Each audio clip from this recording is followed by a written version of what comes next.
मैंने अपने आप को म्यूट पे रखा अभी, because I think the sound quality will be better than for everybody.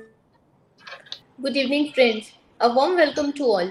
Today, the webinar is on critical issues in bank branch statutory audit, like review of assumptions underlying specific provisions completed by the management, income recognition, asset classification and provisioning, many challenges in complying with borrower-wise provisioning norms, for example, portfolio buyouts, accounts written off, like review of models and assumptions used for valuation of derivatives, existence of balances, review of significant and unreconciled debit and credit entries. And for this we have our guest speaker CA Khanna ji and CA Sanjay Vasudeva ji. About CA Khanna ji. He is in professional practice since 1965, having handled supervised a variety of professional assignments including large audits, public sector, PNB, SBI, RBI, Canara Bank, Union Bank, Bank of Baroda, Oriental Insurance Company Limited, New India Insurance Company Limited, AMAMTC Limited, IFCO Limited, Hindustan Copper Limited, etc. in the private sector. He has served on several committees, chairman or member, including Accounting Standards Board, Auditing Practice Committee, Research Committee, Corporate Laws Committee, Expert Advisory Committee, Professional Development Committee, International Affairs Committee, Committee on Vision and Restructuring. He is author of the publications Tax Audit Program under Section 44AB of the Income Tax Act 1961 and Bank Branch Audit Program on a yearly basis for past few years with Shri Sanjay Vasudeva ji. And about CA Sanjay Vasudeva ji. He has an experience of more than 25 years in the accounting profession in areas ranging from statutory audit, internal audit, Companies Act and FEMA. He has been involved in the audit of corporate and non-corporate clients and various nationalized banks and foreign banks. He was elected as a member to the Central Council of the Institute of Chartered Accountants of India for the term 2016-19. He served on various committees of the ICAI during such tenure, including Chairman of Financial Reporting Review Board, the Vice Chairman of Auditing and Assurance Standards Board, Vice Chairman Indian AS Implementation Committee, and Vice Chairman Digital Accounting and Assurance Board. He is a member of the Corporate Laws Committee of the PhD Chamber of Commerce. He is currently a co-opted member of the Expert Advisory Committee of the Chartered Accountants of India. He is member of Data Analytics Working Group of IFAC. He is technical advisor on the International Auditing and Assurance Standards Board of IFAC. He is a member of the Committee on Auditing Standards and Quality Control of South Asian Federation of Accountants. He is member of the Quality Review Board and a co-opted member of the Accounting Standards Board, the Auditing and Assurance Standards Board, and the Research Committee of the ICAI. He also been a part of various study groups on audit, accounting, and corporate law constituted by the ICAI. He is a president of the Board of Governors of the Delhi chapter of the Institute of Internal Auditors, Florida. And we have with us CA Vivek Khurana ji. He is the founder of CA Sansaar and his name is just enough for the CAs. We also have with us Mr. Navneet ji. Now, I would request CA Vivek Khurana ji to welcome them and give them a welcome address. So, please. Thank you very much, Stuti ji. Respected CA Khanna ji, CA Sanjay Vasudeva ji, speaker of today's webinar, past Central Council member of ICAI, CA Navjeet Singh ji, program coordinator, CA Stuti Mahajan ji, and all other respected members of the profession. A warm welcome to all of you at today's very important webinar on critical issues under bank branch audit. We have received many requests and many messages for a webinar on bank branch audit by Khanna sir and Vasudeva sir. And my sincere thanks, sir, with folded hand for accepting our invitation and giving your valuable time. Because I know you both are so much busy. You are spreading knowledge, and I think daily 2-3 webinars you both are conducting. So sincere thanks to both of you. And even during my articleship and after chartered accountant, I have learned lots of things of the bank audit from Khanna sir. And even we can say that जब भी कोई bank audit का नाम आता है तो Khanna sir का नाम सबसे पहले आता है. तो thanks sir for being with us and spreading knowledge amongst the member. And it's really honored, at least for me, to share a dice, even if this is the online dice, virtual dice with you. And thank you, sir. And regarding Sanjay sir, when I was the regional council member, he was central council member, and really a great personality. And we can say that ज्ञान का भंडार. अभी मैं उनका biodata ही देख रहा था, मेरे को लग रहा था शायद पूरा वेबिनार ही उसी में ना चला जाए. So it's great honour today sir for us. And Navjeet ji शायद चले गए, I think. And most of the banks has allotted the branches, and this time really, sir, it's very tough because LFAR has been changed. New LFAR is there. Even then, Supreme Court judgment are there. So much confusions are there. So we have both the learned, both respected speaker are with us. He will guide us how to manage it, because next week से तो start ही हो जाएंगे bank branch audit. And we have with us जो हमारे सूत्रधार शायद चले गए, नवजीत जी, जिन्होंने पूरा प्रोग्राम ऑर्गेनाइज किया है. So my sincere thanks to Navjeet ji. Might be will join us very soon. So without taking so much time, now it's over to you, Sanjay sir. And once again, my sincere thanks to you. Thank you, sir. Thank you very much, Vivek ji, Navjeet ji, and Stuti ji, for inviting me. And thank you for your kind words, Vivek ji. I remember our interactions during your tenure at the regional council, and always very happy with the work you're doing in disseminating knowledge. And so it's a pleasure to be here. In fact, I mean, I'm apologize that it took some time in terms of looking at the dates, because but very happy to be here. And good evening, everybody. Thank you very much for joining.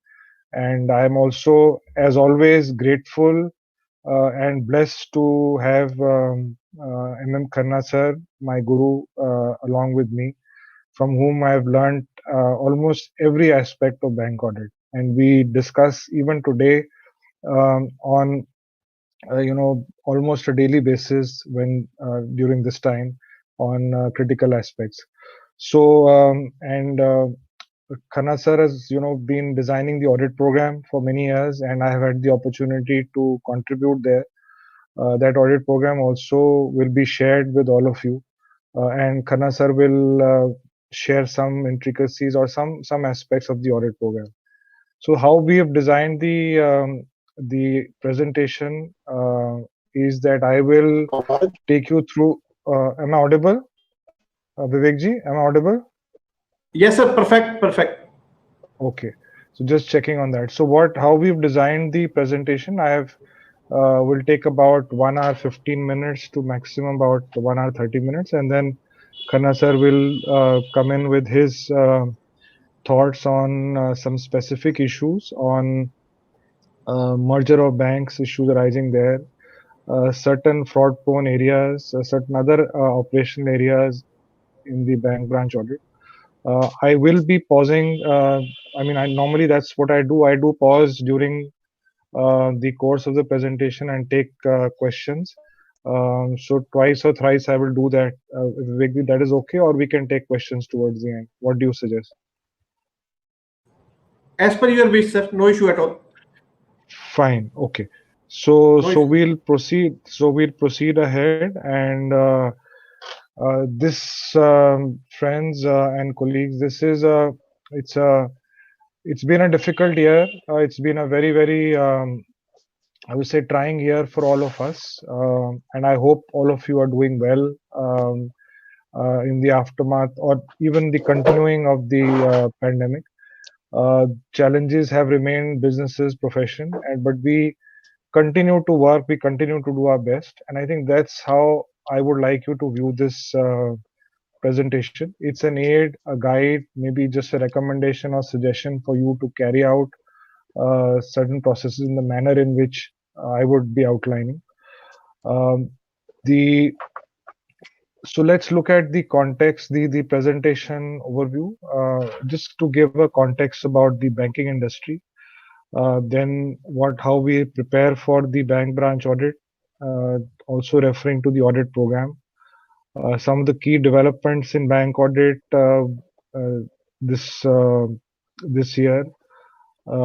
IRAC norms. I know all of you will be aware of the IRAC norms, but I would like to just reiterate certain concepts and just try to link it to the COVID-19 related relaxations. We also look at the Supreme Court judgment.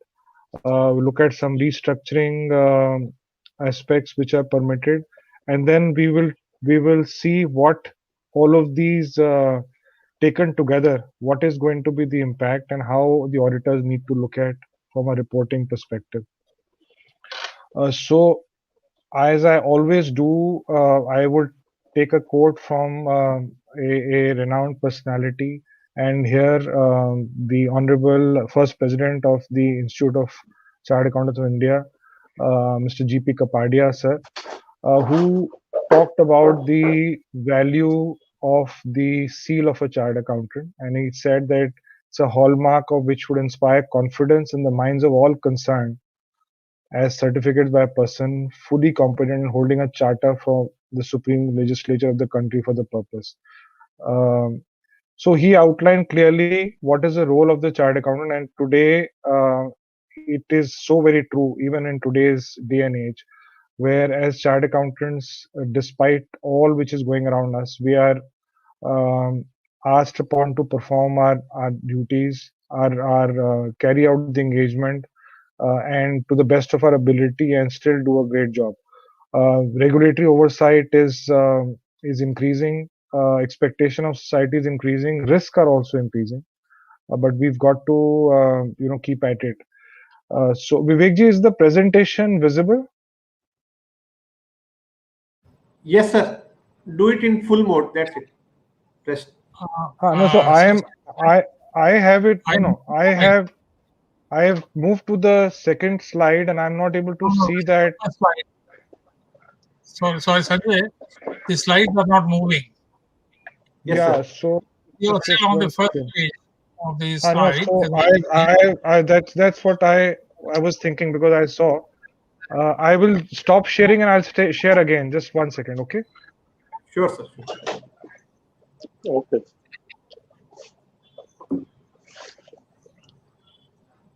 I think it's I'm not able now to see your yeah. So it says share and share screen. You have to Share move on to the screen. second and third slides. Yeah, I know. So if I take this and I say share, no, stop sharing. I'm so sorry. It was there, but it was not moving. That you have to do from another side, not from this screen. You have to move from PPT itself. No, but there is a share icon coming here. Yes. Don't Yes, I sir. press? I press that only. First, only open the PPT, sir. Then share screen. Share screen. Okay, I've opened the PPT. Now I go to share screen. Yes, sir. Okay.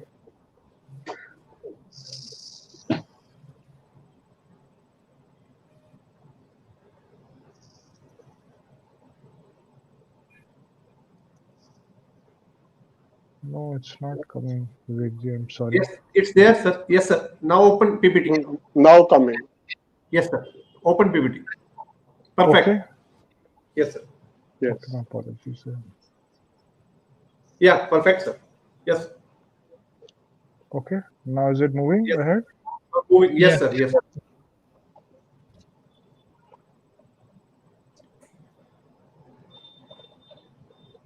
Okay, so that was the overview, and Yes, sir. okay. Okay, fine. So just to set the context about the banking industry, the economic survey brought in the challenges which are faced when there are forbearances given, which means when concessions are given, when the industry passes through bad phase. And they talked about, so I've just outlined that in the slide just to set a context, that the NPAs in the last time when there was a challenge in the economy had increased, and they've also said that whatever concessions are given need to be withdrawn at the earliest opportunity. Otherwise, there this it cannot be continued. It will cause much more harm than is intended to. So the language which was used in the economic survey was forbearance represents emergency medicine to be discontinued at the first opportunity when the economy exhibits recovery, not a staple diet that gets continued for years. So we just need to understand this context that today also we are passing through, still passing through the COVID crisis. RBI is going to look at this in terms of the stress. They're going to look at more deep dive. And the expectation in their report is that the NPAs in the banks could increase to 13.5%. Um, RBI is always already in touch with banks, looking at individual stress. They're also asking banks to provide as much as possible. So, so this is the background in which we are going to be conducting the audit. So we need to appreciate that. We also need to understand that because of stress which is there in the economy, it could be reflected in the borrower's account. It will be so we need to be very careful. And now that the Supreme Court judgment has also, the stay has been vacated, the banks will need to uh, classify the non-performing assets in accordance with the IRAC norms.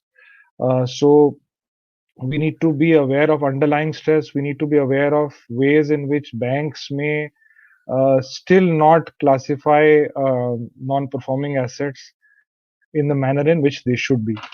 And we also need to be aware of the fact that RBI will be doing a deep dive, as has been mentioned, that whenever there is a forbearance, they will carry out their own. So they would not like to come out with any divergences. We will see as we go along where there could be more challenges. So a quick overview of how we would recommend or suggest that you carry out bank audit. Not to say, I'm sure there are very experienced members and senior professionals. So I don't think there is anything I need to teach, just to perhaps highlight a few things and also link that with the audit program which Khanna sir and I have designed, which will be made available. So obviously the first aspect is to be equipped with adequate and updated knowledge. So you need to read up about the relevant applicable regulatory requirements, which are the Reserve RBI guidelines, circulars, everything. All these are being given, listed out in the audit program, and there's hyperlink, so you can click on them and you can access the access the circular as they are. ICAI has come out with various publications. There are standards, both accounting standards and auditing standards. Auditing standards need to be followed even in bank branch audit, whether it's your audit planning, pre-engagement activities, audit planning quality, sampling, even your audit report, risk assessment. Everything has to be followed, and that has been mentioned in the audit program. Is also there in the guidance note. Accounting standards as far as revenue recognition, asset depreciation, all these aspects are applicable at the branch level. You need to look at the accounting policies which will be provided by the bank and ensure that the accounting is done in accordance with that. You need to ensure that your staff, whosoever you are sending, is briefed about the various aspects and such programs if they have attended, or maybe you could brief them before sending them for the branch audit. It would be helpful to point out where there could be areas of concern, where they need to focus on. Um, and this is a time bound exercise, but doesn't mean that you should take so much of pressure on yourself.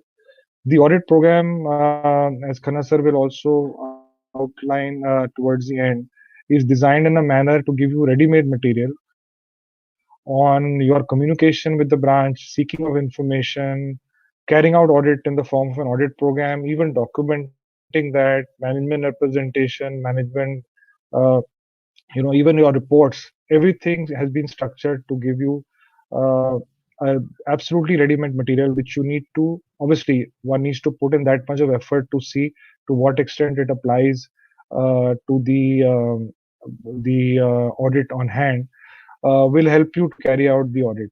Having said that, it's also important to understand and recognize that um, the time which is taken for the audit needs to be tailored in accordance with the complexity and size of the branch. So anything between 5 to 8 to 10 days is okay, depending on the size of the branch. And because now you have a new LFAR also, you also in some of the cases will have to report on internal controls and financial reporting, which I will also touch upon. So please do take enough time to carry out the audit. The new guidance note is from the past couple of years is divided now into two parts: the statutory central audit and bank branch audit. So you can look at the section on the bank branch audit. Will be helpful, and along with that, you already also have the audit program which will be provided to you.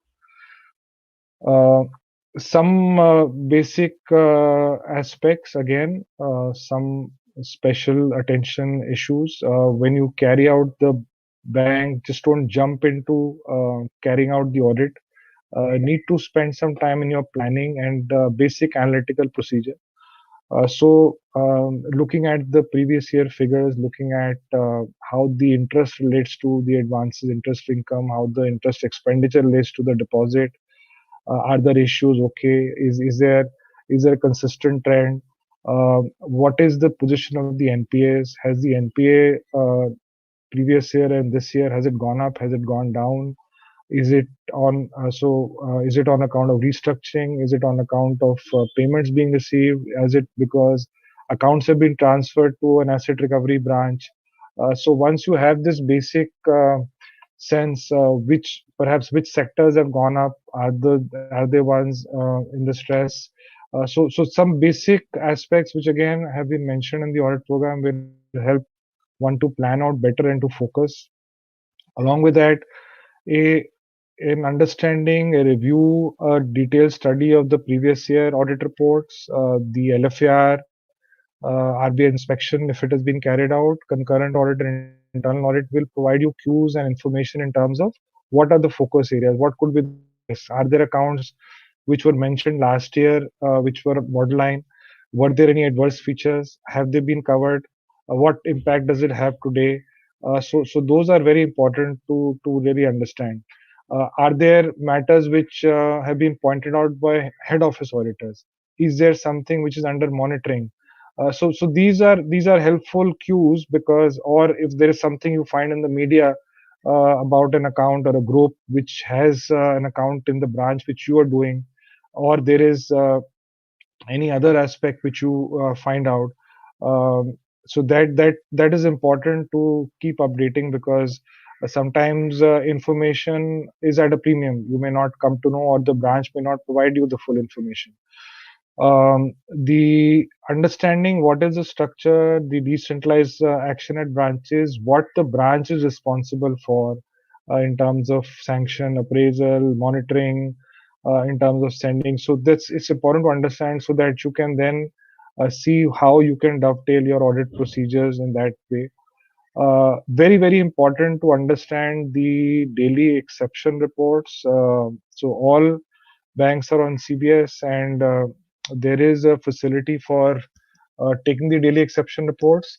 The auditors need to be aware. I'm sure Vivekji, you have done other seminars, and I'm aware there have been ones on the CBS software also. So I'm sure your people who are participating here would have understood how to use that.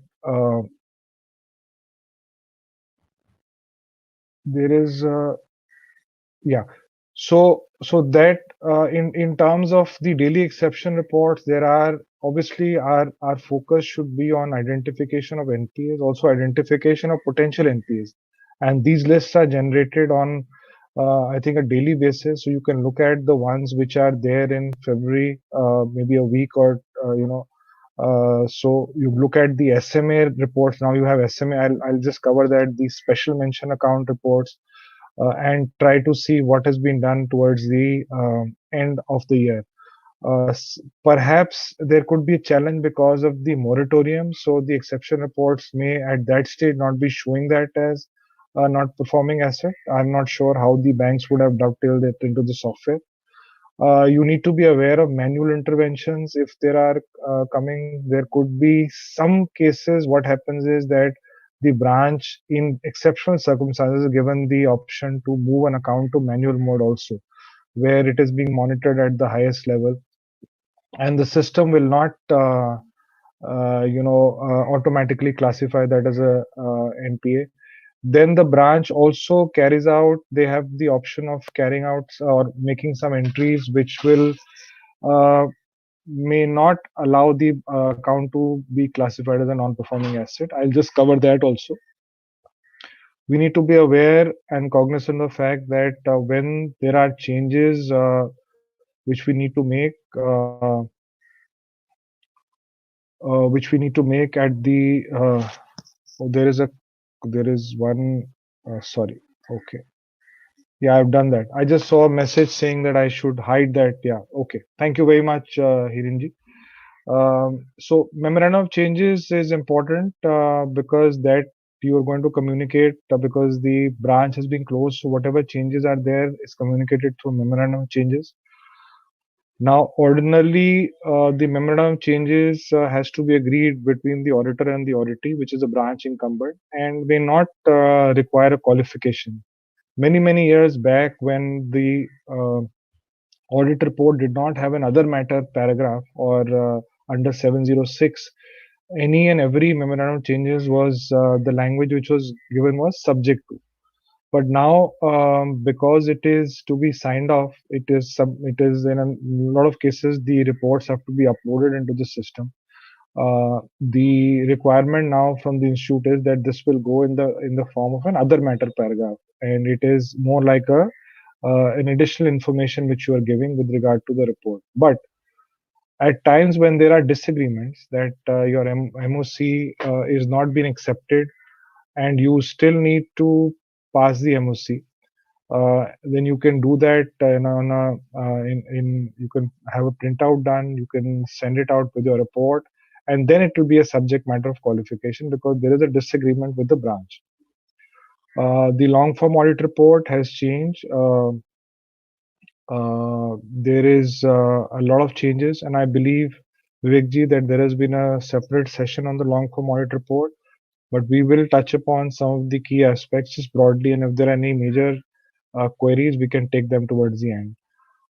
There are certificates and attestations to be done where, as branch auditors, we need to be aware that the information which is the underlying information on the basis of which the certificates are prepared needs to be verified to the satisfaction of the auditors. And please do not be convinced by the branch incumbents or the branch managers that that they have checked everything and then you can sign off or the information, because a lot of times we find that there are challenges, whether it's interest subvention, this PMRY, there are capital adequacy, there are so other certificates.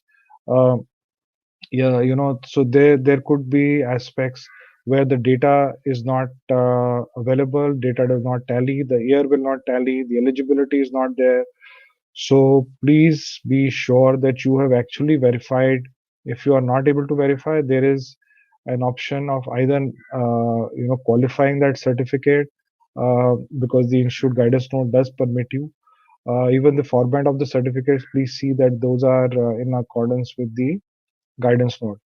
Audit report I will touch upon towards the end again.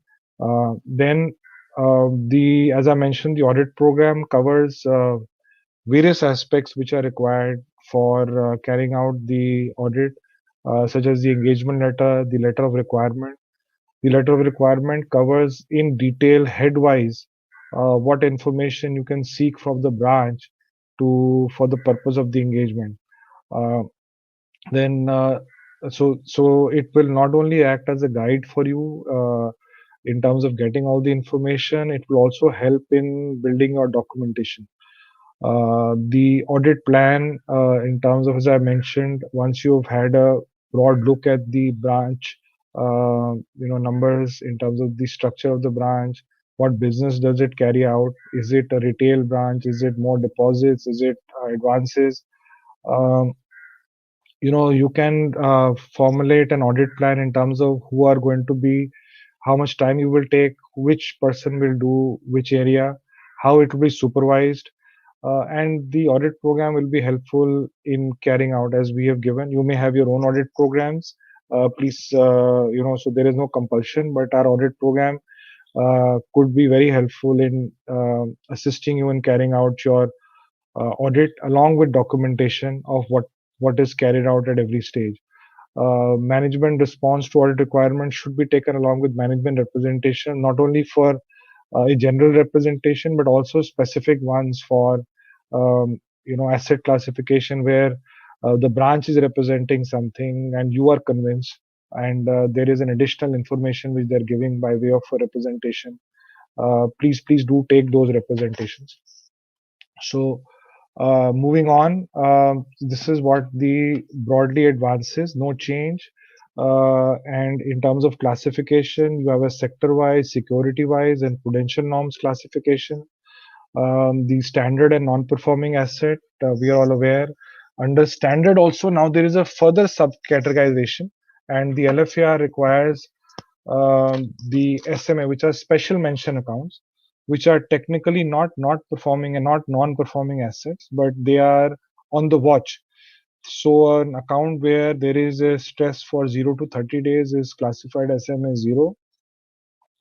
There is SMA 1, which is overdue between 31 to 60 days. Overdue between 61 to 90 days is SMA 2.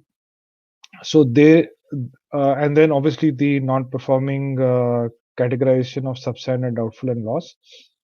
So the classification within the standard category of SMA 0, 1, and 2 will not impact your audit report per se, but it will find mention in your LFAR.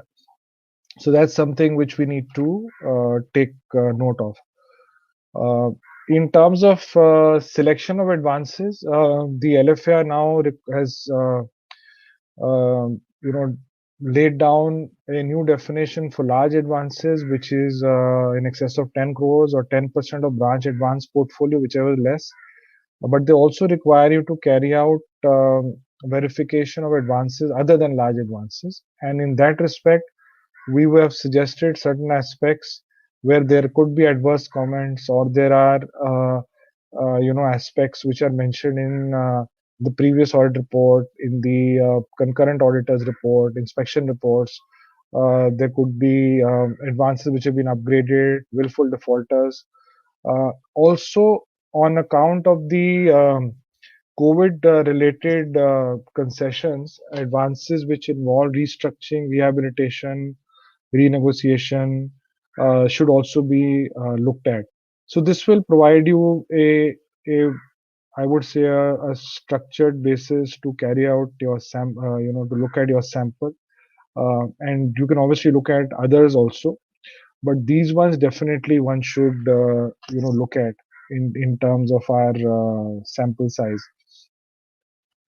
So we'll quickly then move on to IREC norms. I am seeing a lot of questions which are coming in the chat. I will try to cover the maximum number. Just to revisit, what's a non-performing asset? An asset which ceases to generate income, because once it is classified as not-performing asset, you need to reverse the the interest. There are the 90-day period still remains good. Interest on installment remains overdue. Account remains out of order in case of CCOD, and remains overdue in case of bills purchased or discounted for 90 days. Out of order, two aspects. One, account is continuously overdrawn, and even if it is not overdrawn and the interest is not enough to cover the credits are not enough to cover the interest, or there are no credits continuously for 90 days, as on the balance sheet, the account slips into an out of order category and it becomes an NPA. Now here is where we need to be wary of manual intervention, because the CBS systems are very good at identifying accounts which are overdrawn, because the logic which is fed in is fairly easy, that this the limit or the the drawing power is so and so, is 1 crore. Anything above that, 90 days, it will catch. Where the challenge happens and where sometimes there's manual intervention is that where there are accounts are below the limit. And in such cases, if there are no credits continuously, which means that there are no operations in the account has to be classified as a non-performing asset. And this is where the bank will at times put in entries which are contra entries. So they'll pass a credit and they'll use a parking ledger to pass a reverse entry, a contra entry, and the because of that the system will not classify the account as a non-performing asset. So you need to be aware of such cases where there could be manual interventions. I don't know if it is still being carried out, but it used to be rampant at a point of time, and especially in the smaller branches. So this was something which one really needs to look at. And this, to the last my knowledge, there was no nothing available in the CBS which could really address this. Income recognition also on realization basis in case of non-performing assets, in case of advances against term deposits, NSCs, etc. They will not be classified as non-performing asset if adequate margin is available, and also income can be recognized if margin is available. The same is applicable for government guaranteed advances. The first time the account gets classified as a non-performing asset, you need to reverse the income, and whether it is in the current year or even in the earlier year, and that's applicable to the government guaranteed advances also. What happens if there is a recovery in the NP account? You have to ensure that it is from not out of a fresh proceeds from a loan, and in that case you can take it to income if it's not out of fresh additional proceeds. Secondly, how do you bifurcate the recovery between the principal and the interest? That is where a consistent policy has to be followed. The best policy which is followed and most banks are doing is to first take to the charges, then unrealized interest, then to your interest, and then to principal. What you need to be aware at the branch level is that it is done consistently. It is in accordance with the accounting policy which the bank has, and it is consistently followed. And if you find that there is any discrepancy there, please do report in the LFAR. We also need to understand that at times um, there is an agreement between the bank and the borrower that the appropriation of recovery is done specifically towards principal. In that situation, this will not apply. This could happen in case of OTS, where the borrower may insist that you take it to the principal first. Advance against term deposits I have covered. Asset classification has to be borrower-wise and not facility-wise. So one account of a borrower turns NPA, the entire other facilities will also be turned. So whether a term loan is an NPA, which means that the default happens in the term loan, but the CC account will also become. Normally, I think the default happens both ways because the term loan installments get debited to CC account, but there could be a bills purchase, there could be bills, there could be LCs which have devolved, so that also needs to be taken into account.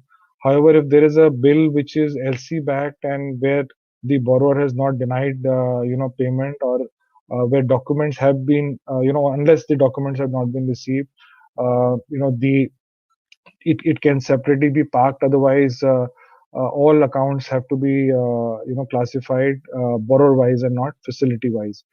At the same time, if there are related parties, there are subsidiaries, there are sister concerns, it's not necessary that if a borrower becomes a non-performing asset, the others also will turn non-performing. But you may take a cue that there is a stress in one account, could need to be, the other accounts also will need to be looked at very carefully. Accounts where there is an erosion in value of security, the normal IRAC stages for standard, substandard, doubtful does not follow, the account can straight away be taken to doubtful if it's a 50% fall in security value, and then go to a loss if there is 10% fall in security value. Advances under consortium arrangement, the IREC norms say that each bank is entitled to carry out its own classification based on its own record of recovery. However, you should be guided. I wouldn't say guided, but you should also take into account what the other banks have done. So if there's a account which has become NPA in A bank, another bank, and you are carrying out the audit of B bank, then you should be aware about that, and also see if there are aspects which this bank has not considered, whether drawing power, whether the way the limit has been, the drawing power has been worked out, whether there are any other aspects there. And if there is any aspect which you come across, please look at it in more detail. So this is only an indication which you can get, but then each bank is entitled to. You can look at the consortium minutes. You can see how the other banks have what they have done, and are there aspects which this bank has not taken into account in terms of, are there certain conditions which were required to be complied with, and which are not being complied with in this case. I believe somebody has. I request Sanjay, it's please to me. keep yourself on mute. Sorry. Sanjay, I just wanted to interject for a minute at this point. It is, with regard to the consortium arrangements, RBI has now started taking a very strict view of the fact that some of the banks which received funds do not pass it on. And they have said there's a matter of serious concern Yeah, that they don't. Yes, sir. I was going to say that also, sir. That when the consortium leader receives funds and it is not passed on to the other member banks, I believe you were referring to that. Am I correct? That's sir? right.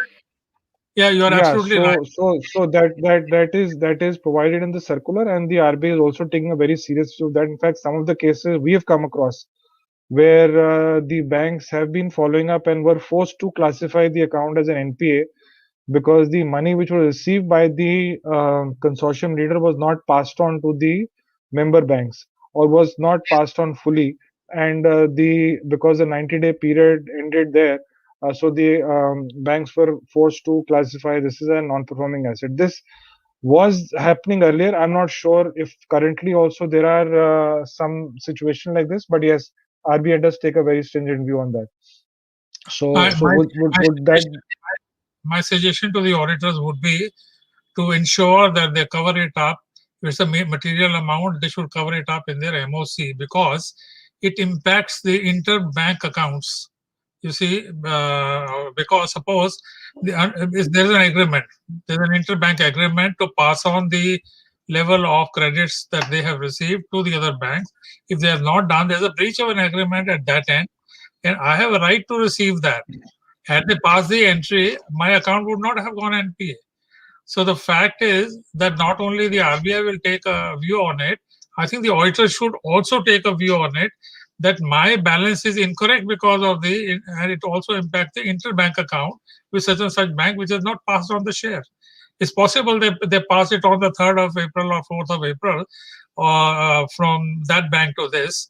And that itself is an indication that the amount which really pertained to a collection on the 31st of March has come to me in April. I think the auditors should also perhaps be guided that they should take it definitely. Maybe starting position can be through the LFAR, but I feel an MOC is required because the amount may be materially impacting the classification.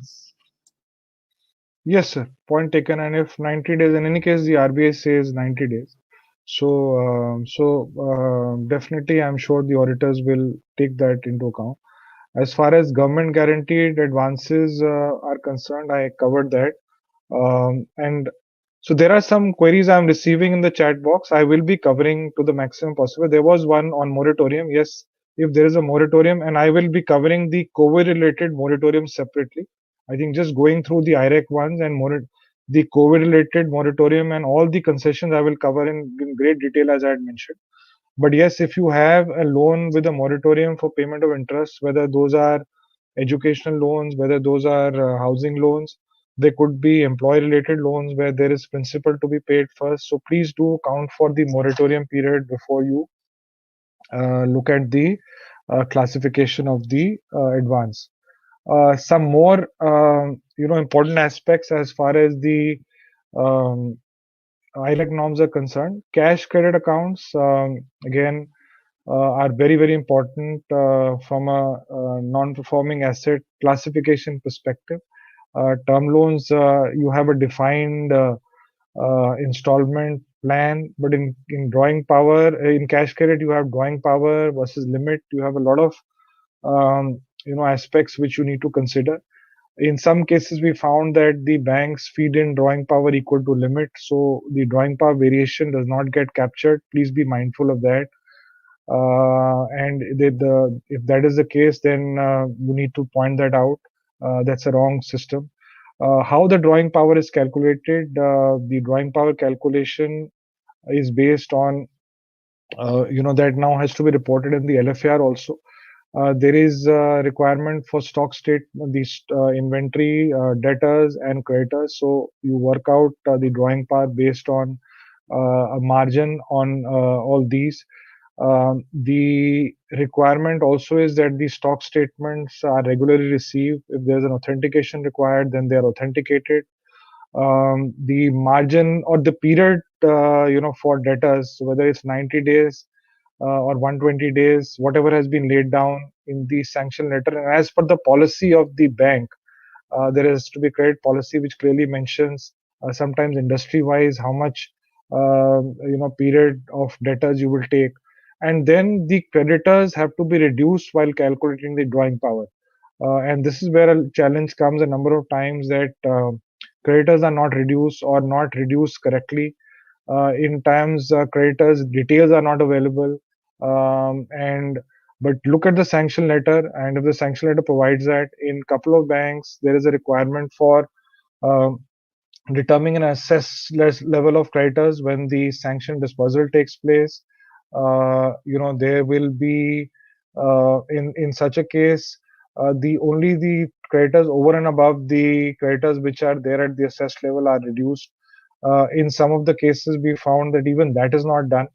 I won't go into the merits of that process, but still, you need to follow those. So the drawing power has to be correctly computed. In case of agriculture advances, so, there are definitely concessions which are granted. There is a concept of long duration, short duration crops. The agriculture advances are normally split into two parts, and there is a smaller the case, and the Kisan credit card which is given now. The requirement is that the one acts as a term loan and the other acts as a facility, and which is on an ongoing basis, they can withdraw money, and then, but the requirement in KCC, and there was a question also which was raised, is that the account needs to be regularized or has to be squared, or whatever term you may call it, once in a year. And when I say that it has to be done, it means it cannot be done by any other means but by receipt of money. It cannot be done through any other account. It cannot be done merely by passing a book entry. The cash has to be received. The interest as well as the principal both have to be squared off, and that is the requirement. And the RBI has pointed out that in a number of cases it has not happened, and they've taken a very, very stringent view of that. So that is as far as KCC is concerned. And in fact, you should ask from the bank or the branch the details of the cash which have been received. Uh, and as I mentioned, in some of the banks, RBI has pointed out clearly that the accounts have been squared off without cash actually being received. So this is something which is very, very important. And the branch incumbents may say that this is not required. The It is only the aspect that he has to, this can be squared off and it can be renewed immediately, but this needs to be taken into account. uh, then year-end regularization of borrowers accounts, very very important, that how an account which is intrinsically weak, or there are no transactions, or it is on the borderline, it's overdrawn throughout, and there is a solidity credit which is received. If it's a genuine credit, that's fine. It's come out of trading, receipts. But you need to be wary if these accounts are squared off, or regularized through, maybe is another bank account, or their deposit of cash. So this could, whether these are genuine sources or not. Sometimes you may conclude that these are not genuine sources. If you cannot, then please do mention as a list in the LFAR that these were the accounts where they are intrinsically weak, and the accounts have been regularized by a solitary credit, or a few credits towards the end, and these should be monitored. So to that extent, you would have done your job. Subsequent recoveries in borrower's account, though there is no specific mention in the IREC circular, but it's important to understand that if there is a subsequent recovery, and the account is an NPA as on the balance sheet date, subsequent recovery is received, the account cannot be upgraded, because this is not in accordance with AS4, this is not an adjusting event. So you cannot take that benefit to upgrade the account as at the balance sheet date. Then in number of project loans, infrastructure, non-infrastructure, there is a concept of date of commencement of commercial operation. This has to be specified. The account needs to commence commercial operations. If it does not, the account can be classified as a non-performing asset unless it is restructured, even though there is a regular operation in the account. The RBI has permitted various extensions in terms of infrastructure, non-infrastructure. In fact, in the recent case, even in the case of real estate, they've further extended this by 1 year. And so please be mindful that if there are project loans, this could be real estate, there could be infrastructure, and also be mindful that whether in the COVID scenario there are, because of stress, are there accounts which have not achieved DCCO and the extension is not no longer available.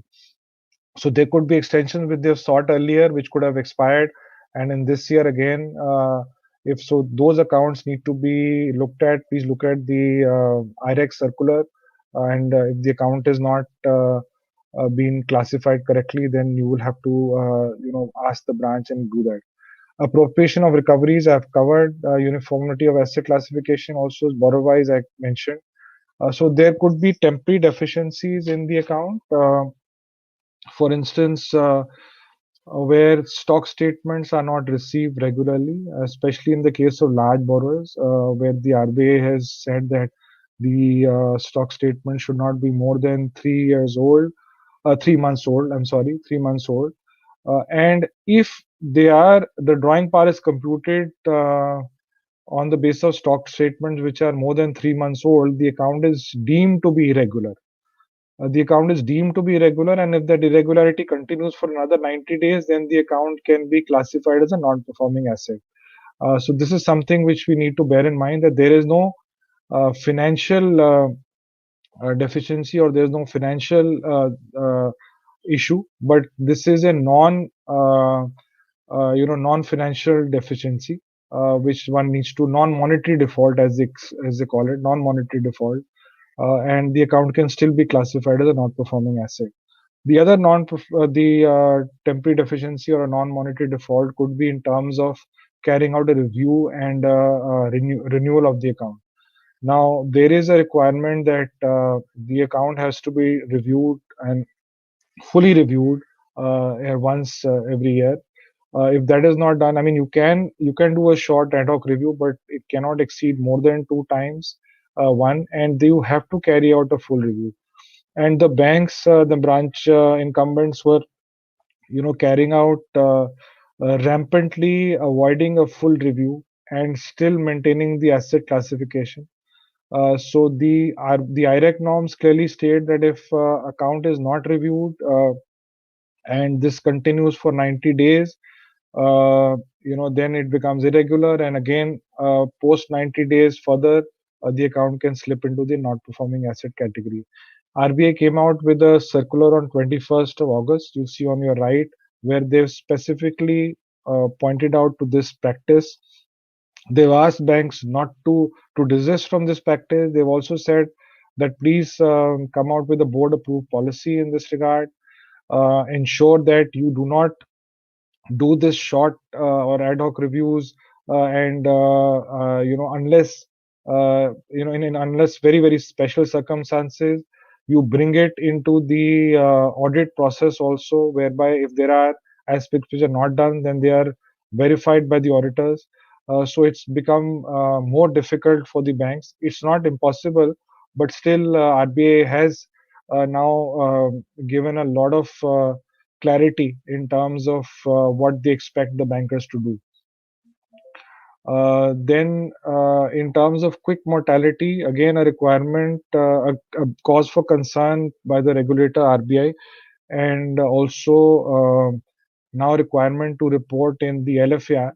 And the aspect is that quick mortality cases are those where loans which are granted, sanctioned, appraised, and within 12 months of that sanction or dispersal, they become non-performing assets. So RBI takes a very strict view of this, and then also questions in some cases, the auditors who were there when the accounts were appraised. And the appraisal, as Khanna sir will also tell you, is a very fundamental aspect of the banking operation. And that is where we need to spend a lot of our time when we do the audit, especially when we are reporting on LFAR, in terms of how the appraisal is done.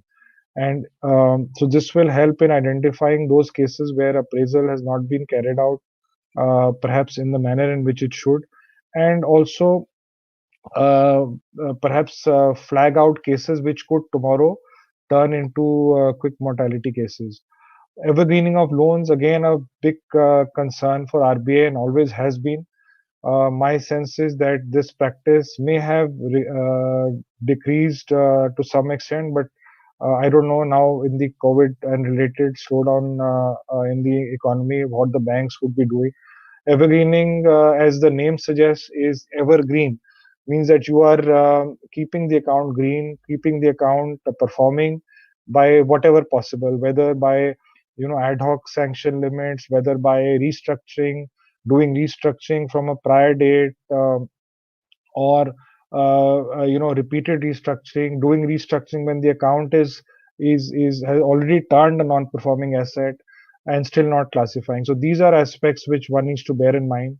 Valuation of security is also very very important.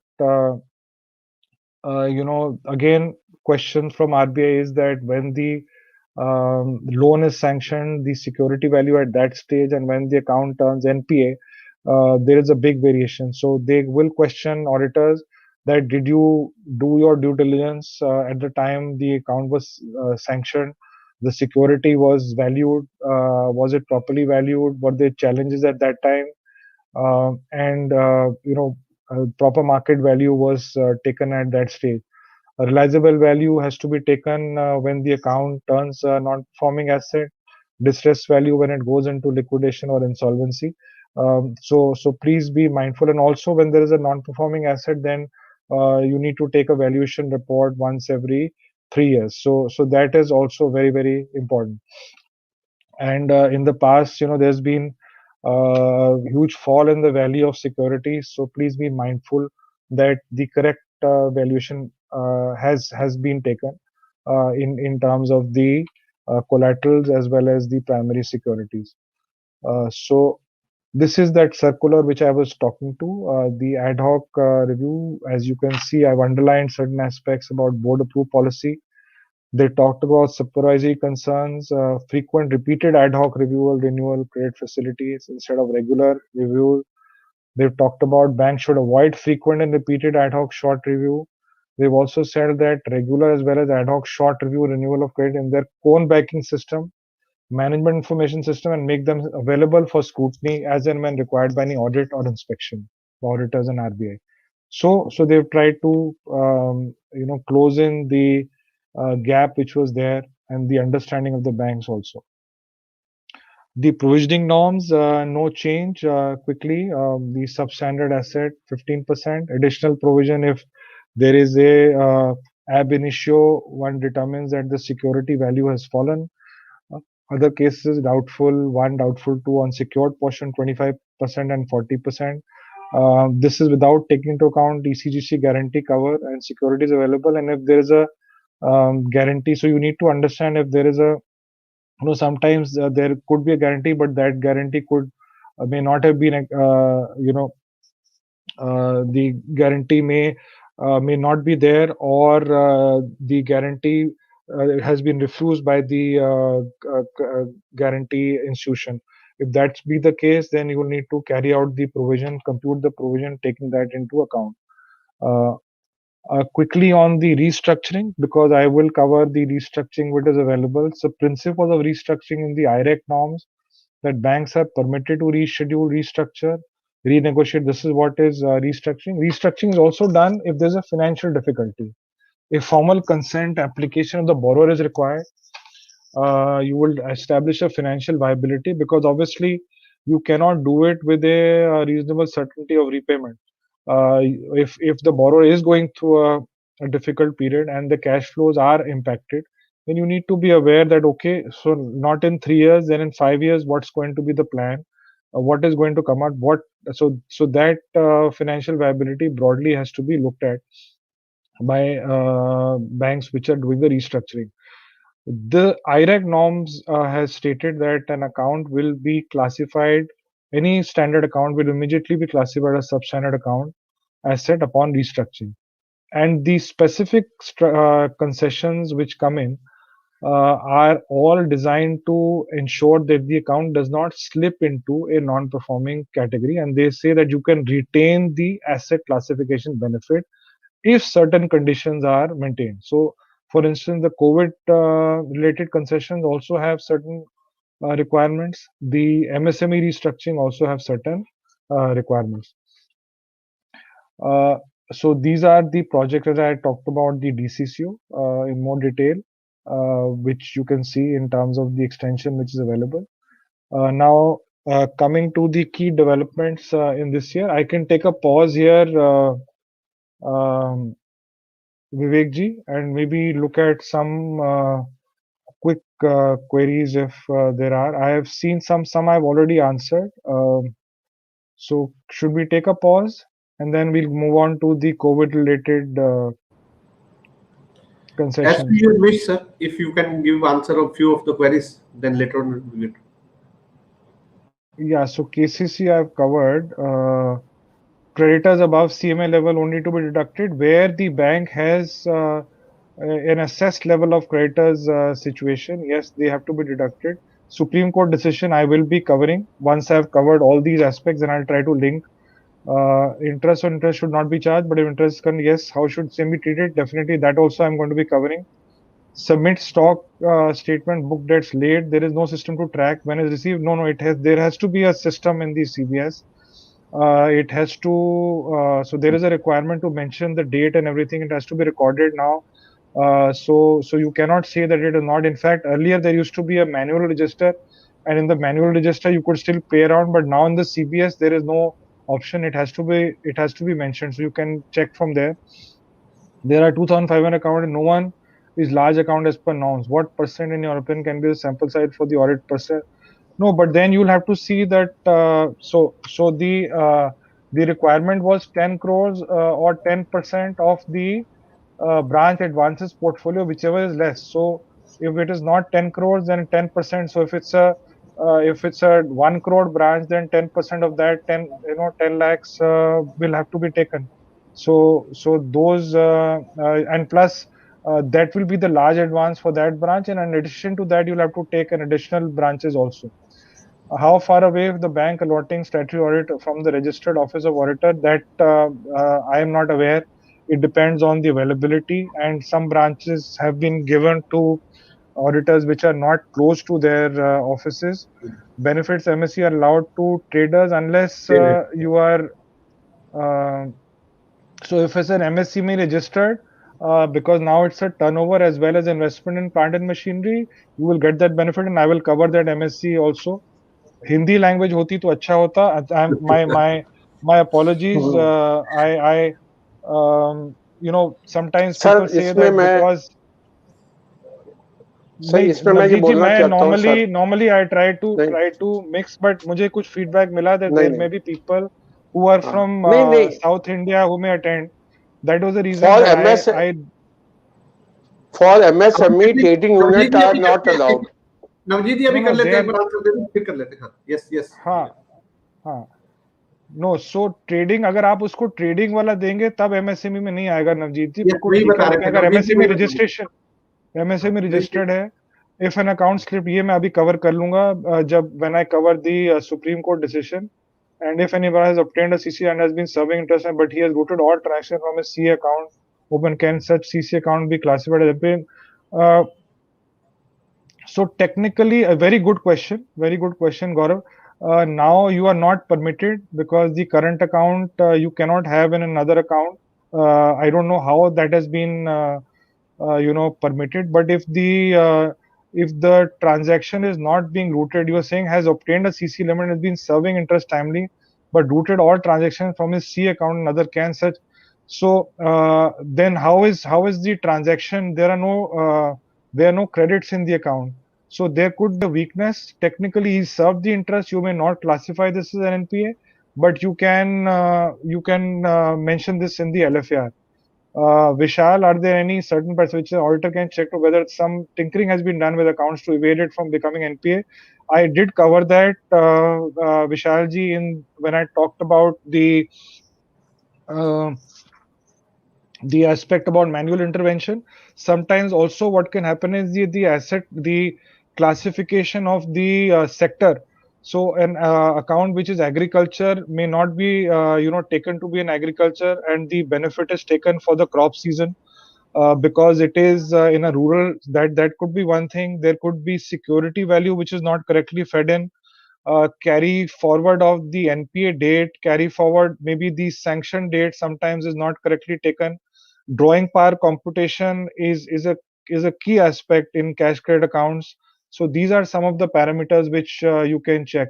What if the stock statement not submitted for last 3 months as on 31/3/21, and as such technically no CC was sales made available as on audit date, when what was the status? So technically stock statement older than 3 months, the account is deemed irregular, but irregularity has to continue for 3 months more. So account will not slip into an NPA from what I've understood from your query. And you'll have to wait for another 3 months, but you can mention in the LFAR. But you cannot say that the account, there is technically no CC limit. There is a CC. There is a limit. It has been computed from a stock statement which is older. I will just take this last. What to do if bank is refusing to deduct creditor while computing DP? Gauravji, as I mentioned, you will have to recompute the DP with the creditors. You can work out on the basis of projected P&L, purchases, sales, and everything, and say that this is the level of creditors, and then compute the DP accordingly. And if upon reducing DP, the creditors, there's no DP, you can mark the account as NPA. We've done that a number of times, and once you do it, they will, I'm sure, get you the detailed creditor list.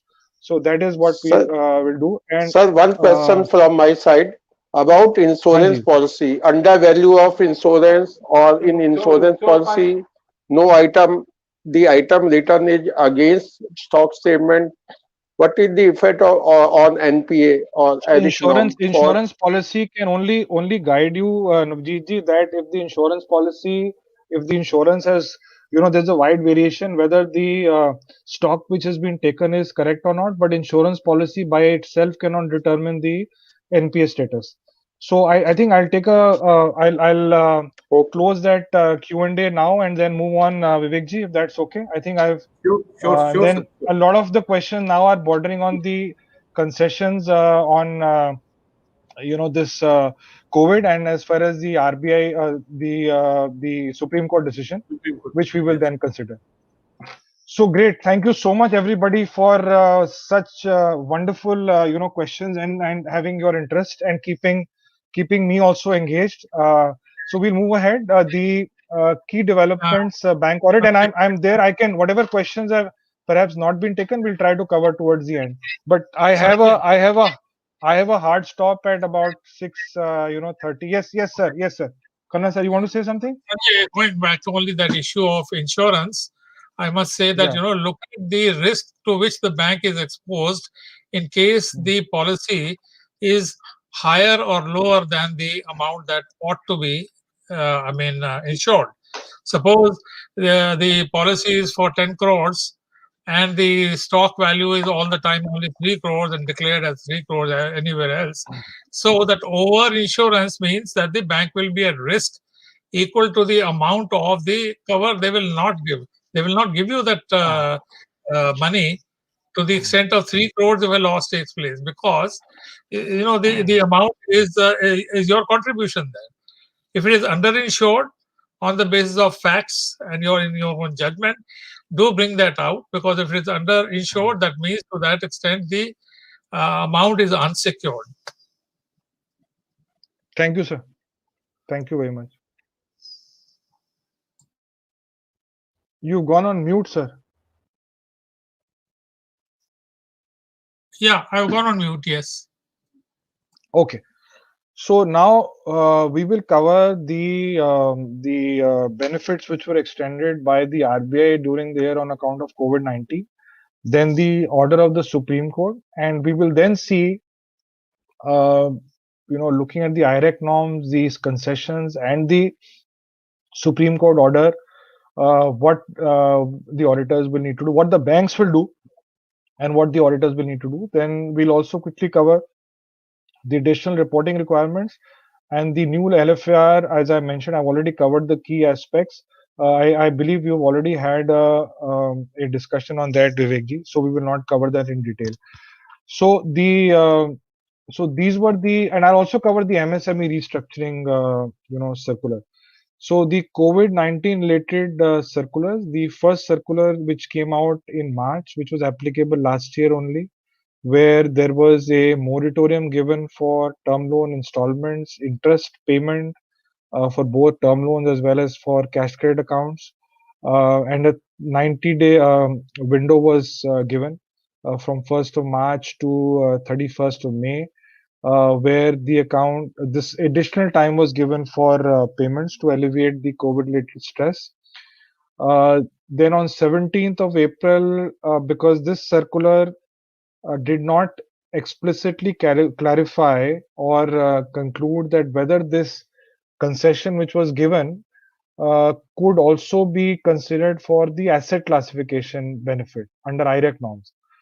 So which was clarified by the 17th April 20 circular, where RBI clarified that whatever was the moratorium given, that period would not be counted for the asset classification purpose.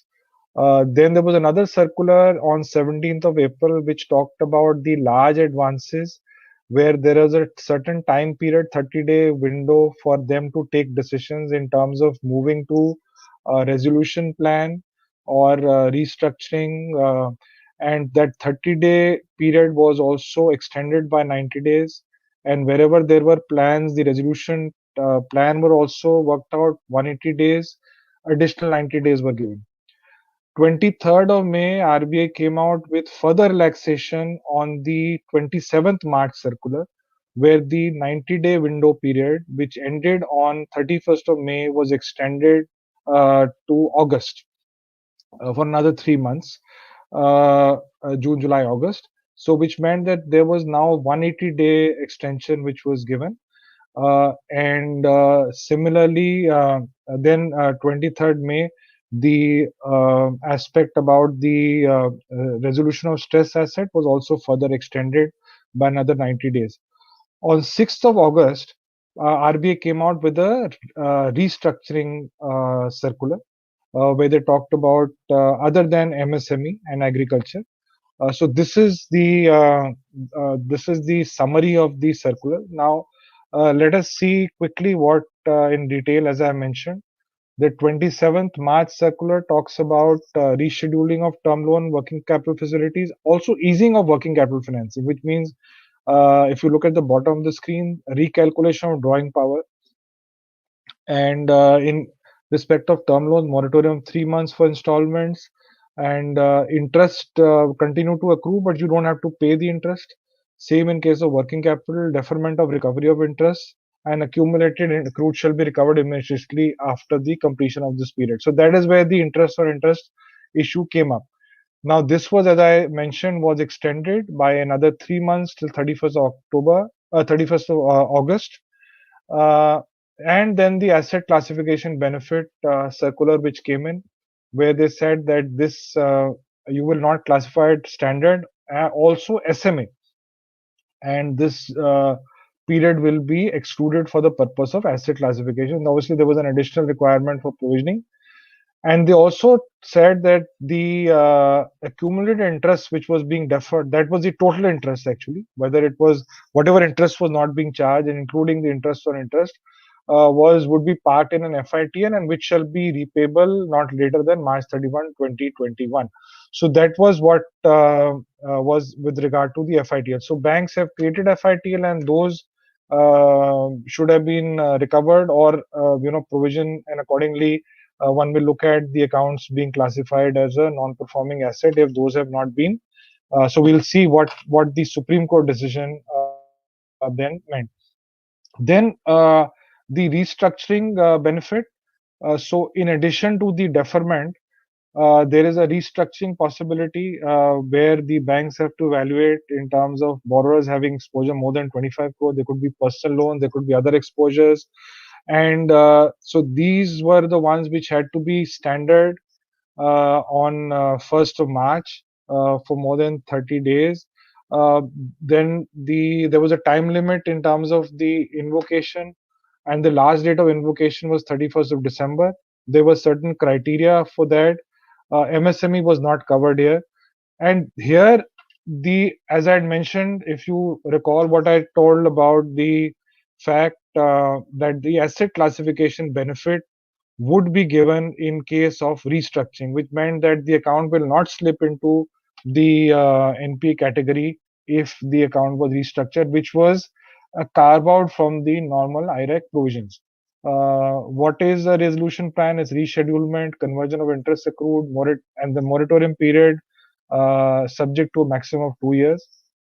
When can it be said to be implemented? When all documents have been completed execution and the changes are done in the books of the lender, which means the banks, which means the terms, the repayment terms could be installment, could be interest, could be drawing power. Everything is fed in the system again, and borrower is not in default.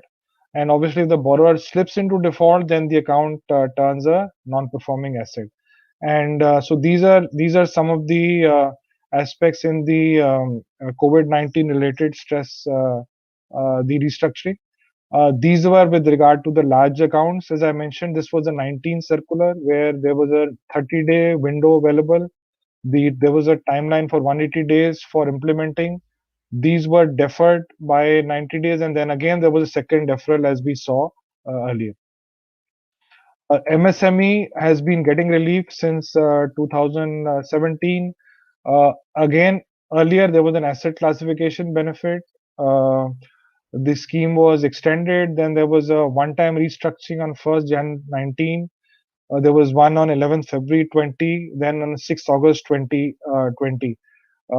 The conditions are the latest one: aggregate exposure has to be less than 25 crores. Borrower should be a standard asset, should be registered under GST. Restructuring has to be implemented. We just saw what is implementation before 31st of March, an additional provision on 5%.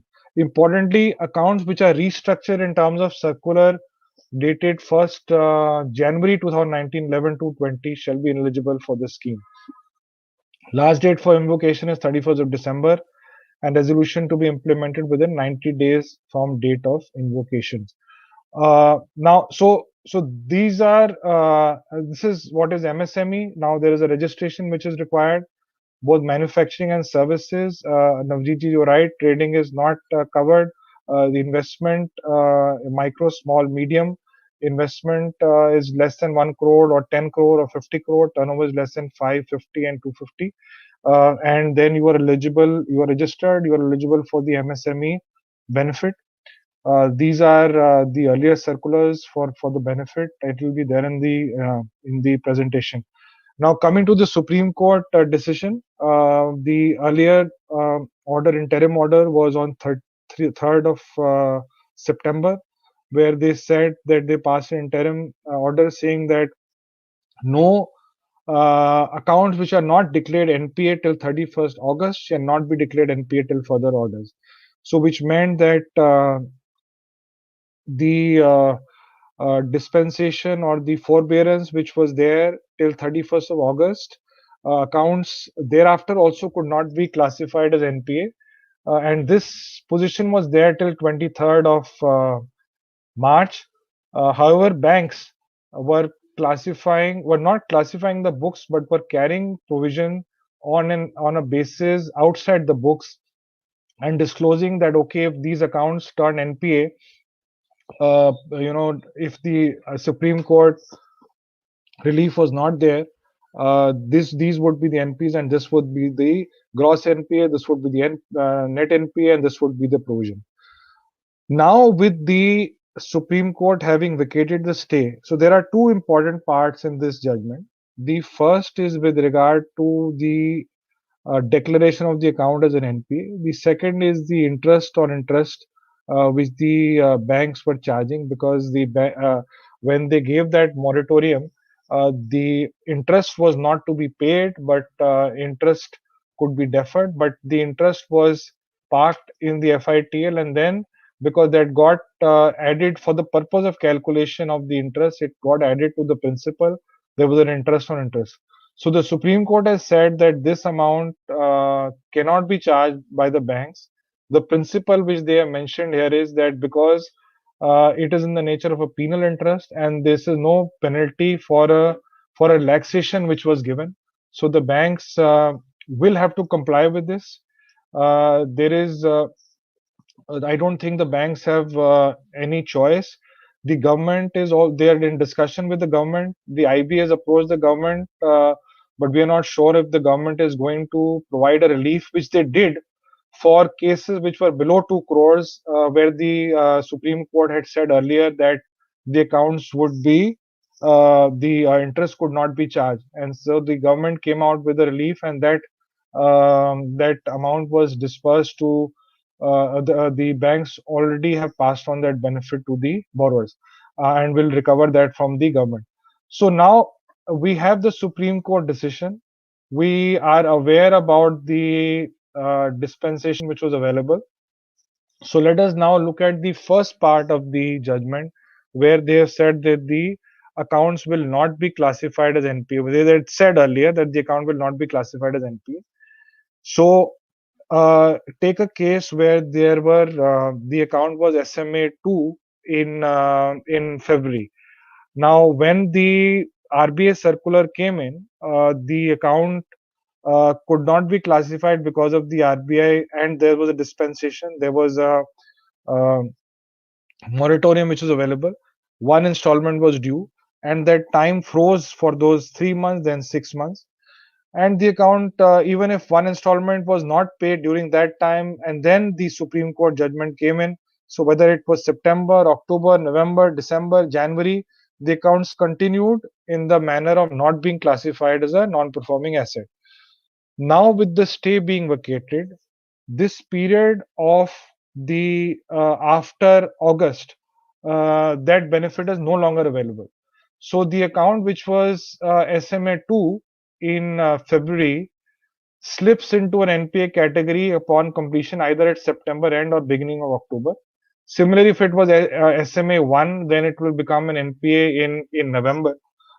So you need to now take this judgment and remove the period of the relief which was granted earlier, and immediately after 31st So you take out these 6 months only.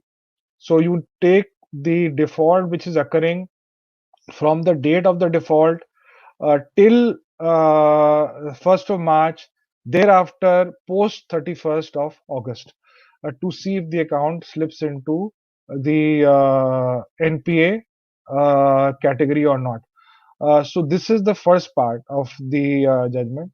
However, one also needs to consider that the restructuring benefits, if those have been given to borrowers, then the accounts will again and those comply with those conditions, which obviously one has to, as auditors, you need to ensure. Then the account will still not slip into the NPA category. So just to summarize once again, see till what date is the relief been given by the bank. 31st August was the outset. It is possible that the borrower is not availed of that relief.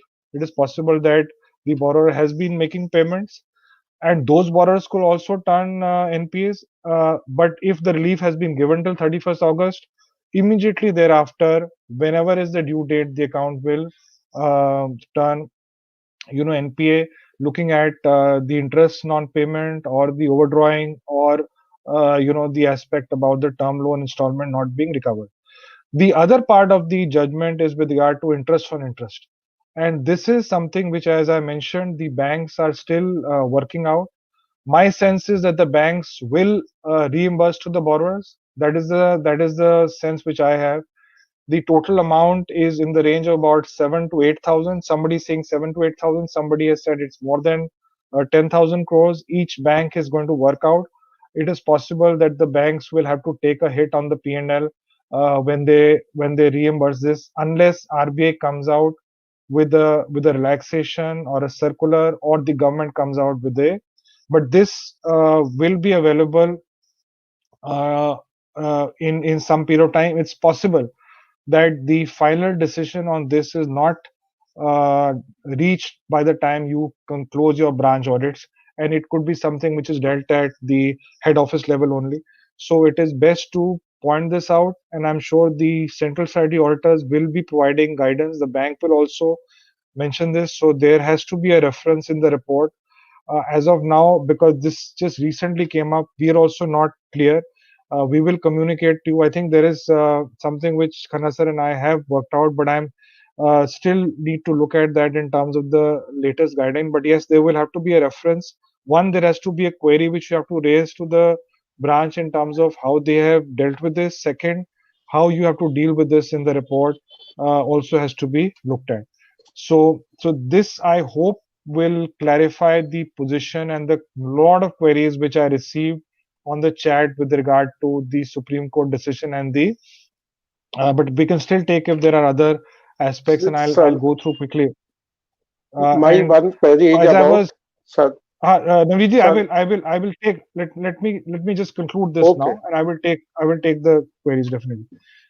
So the as I mentioned, the banks were carrying an additional provision as a matter of prudence, and these are some of the from the published results of some of the banks, both public and private sector, and these are some of the additional reporting requirements which the RBI had come out with, and the one of the additional requirements is on internal financial controls.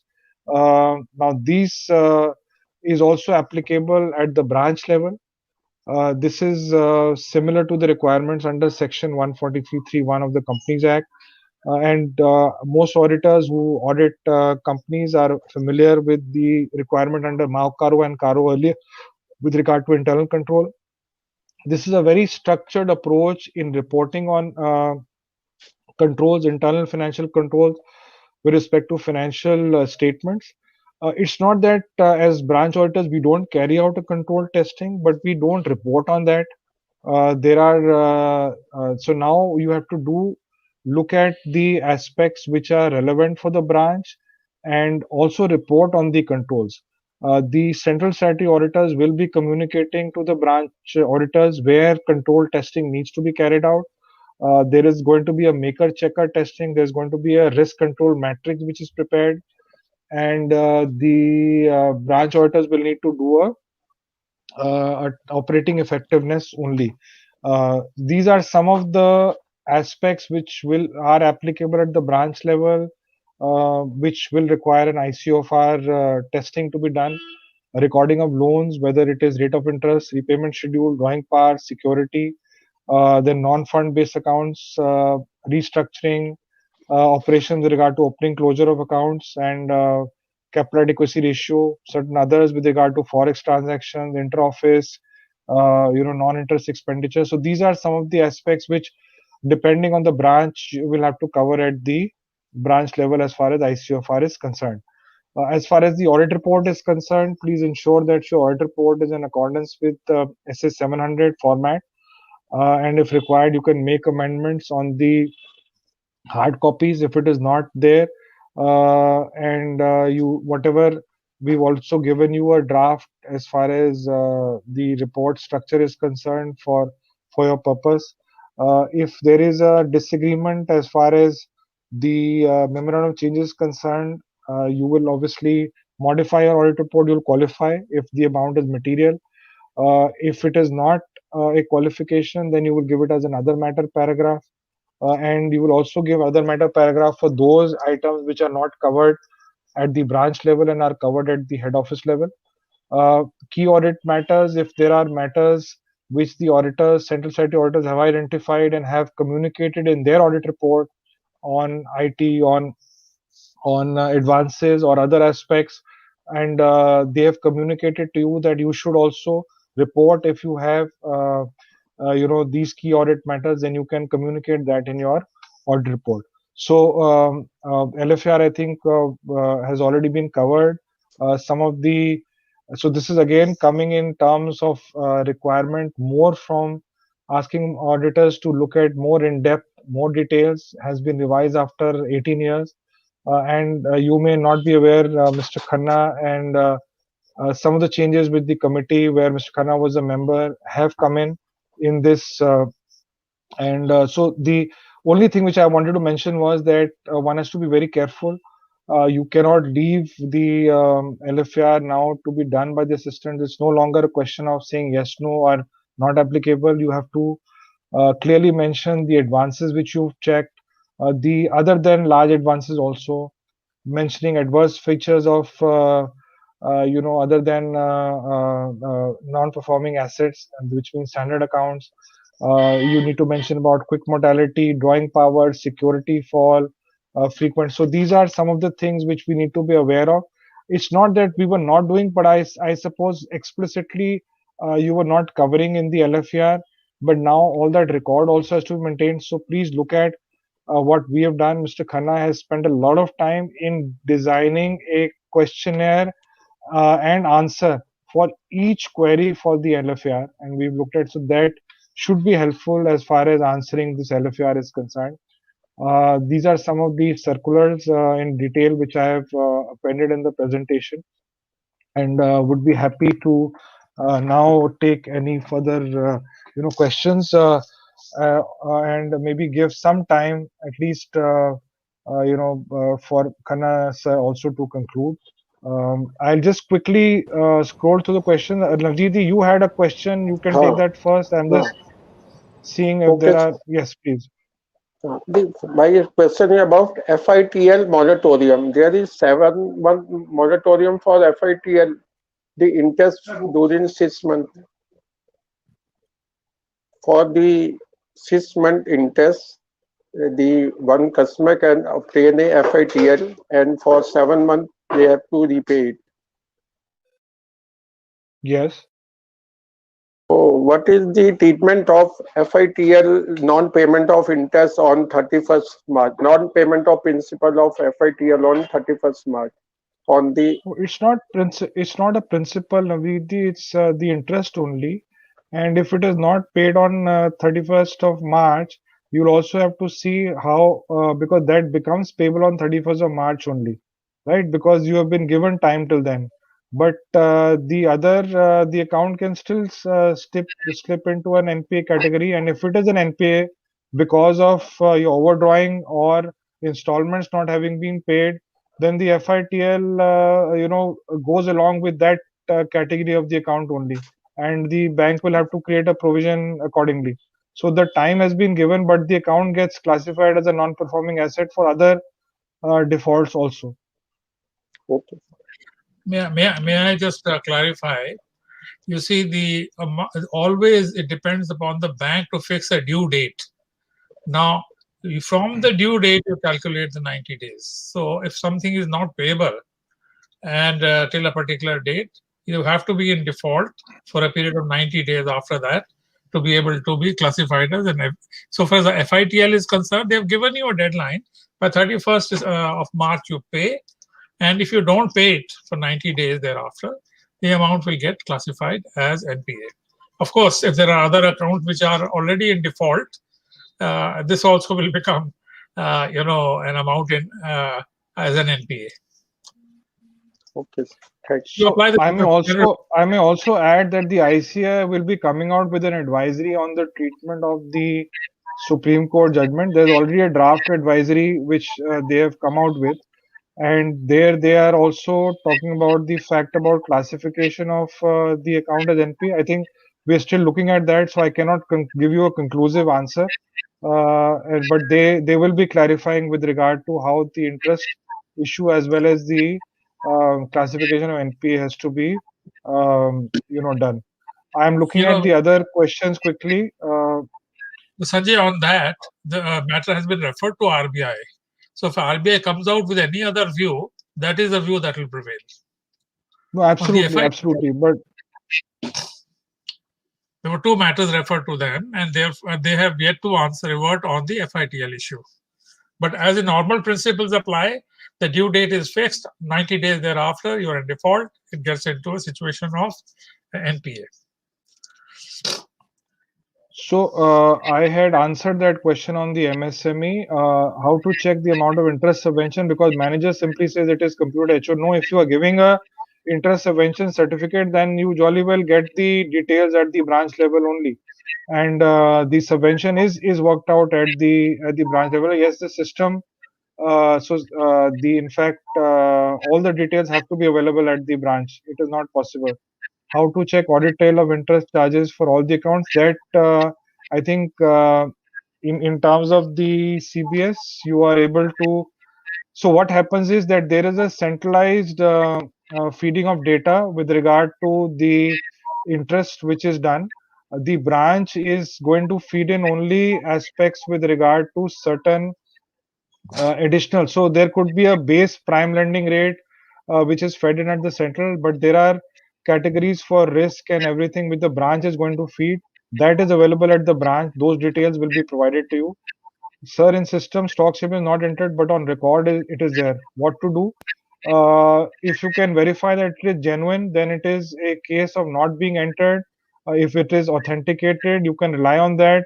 You will have to mention it as a in the LFAR. Perhaps it will also be a serious, it's a gap in the system for the ICOFR also. But if you are satisfied, is it only one-off case? Is it a rampant thing that it is not being done? Is it being done because they don't want to capture? Is it something which is received later and they don't want to compute the stock, the drawing par correctly? Once you are determined that, then you can see if you can take that interest equalization subvention is at brand level, but HO claims from RBI, yes. The details are consolidated. Each branch will take a certificate. This will be consolidated at the HO level, and then there will be a subvention which will done. What are the procedures to conduct transaction audit? Now, very good question. I think this I've also been struggling with regard to transaction audit. I think there is my understanding is that transaction audit doesn't mean what transaction audit is being ordered by IBA. Transaction audit is the normal audit which you are doing. So they want you to do a detailed verification, is my understanding, because there is nothing. They don't want you to do a forensic engagement, because this is not Sir, coming. So transaction audit. Sir, may I intervene, sir? In IBBI circular, they have issued very nice red flag for transactional audit as per IBC. They have written very beautiful article. That is exactly what I am saying. You are not a. So No, in Navjeet, IBC, there is only concept of transactional audit, not no. forensic So audit. there is no. So transaction audit is bordering out is different from a normal audit. The term which is used in LFAR for large advances and other advances is also transaction audit. So I am only saying that I would take it as a normal audit only. I am not taking it in the nature of a transaction audit, which requires you to do a more detailed verification of that advances. Is the point which I am doing. There is no Yes, okay, sir. clarification in May I, the may I, guidance note on LFAR also. yeah. May I just clarify? Transactional, I think the word transactional audit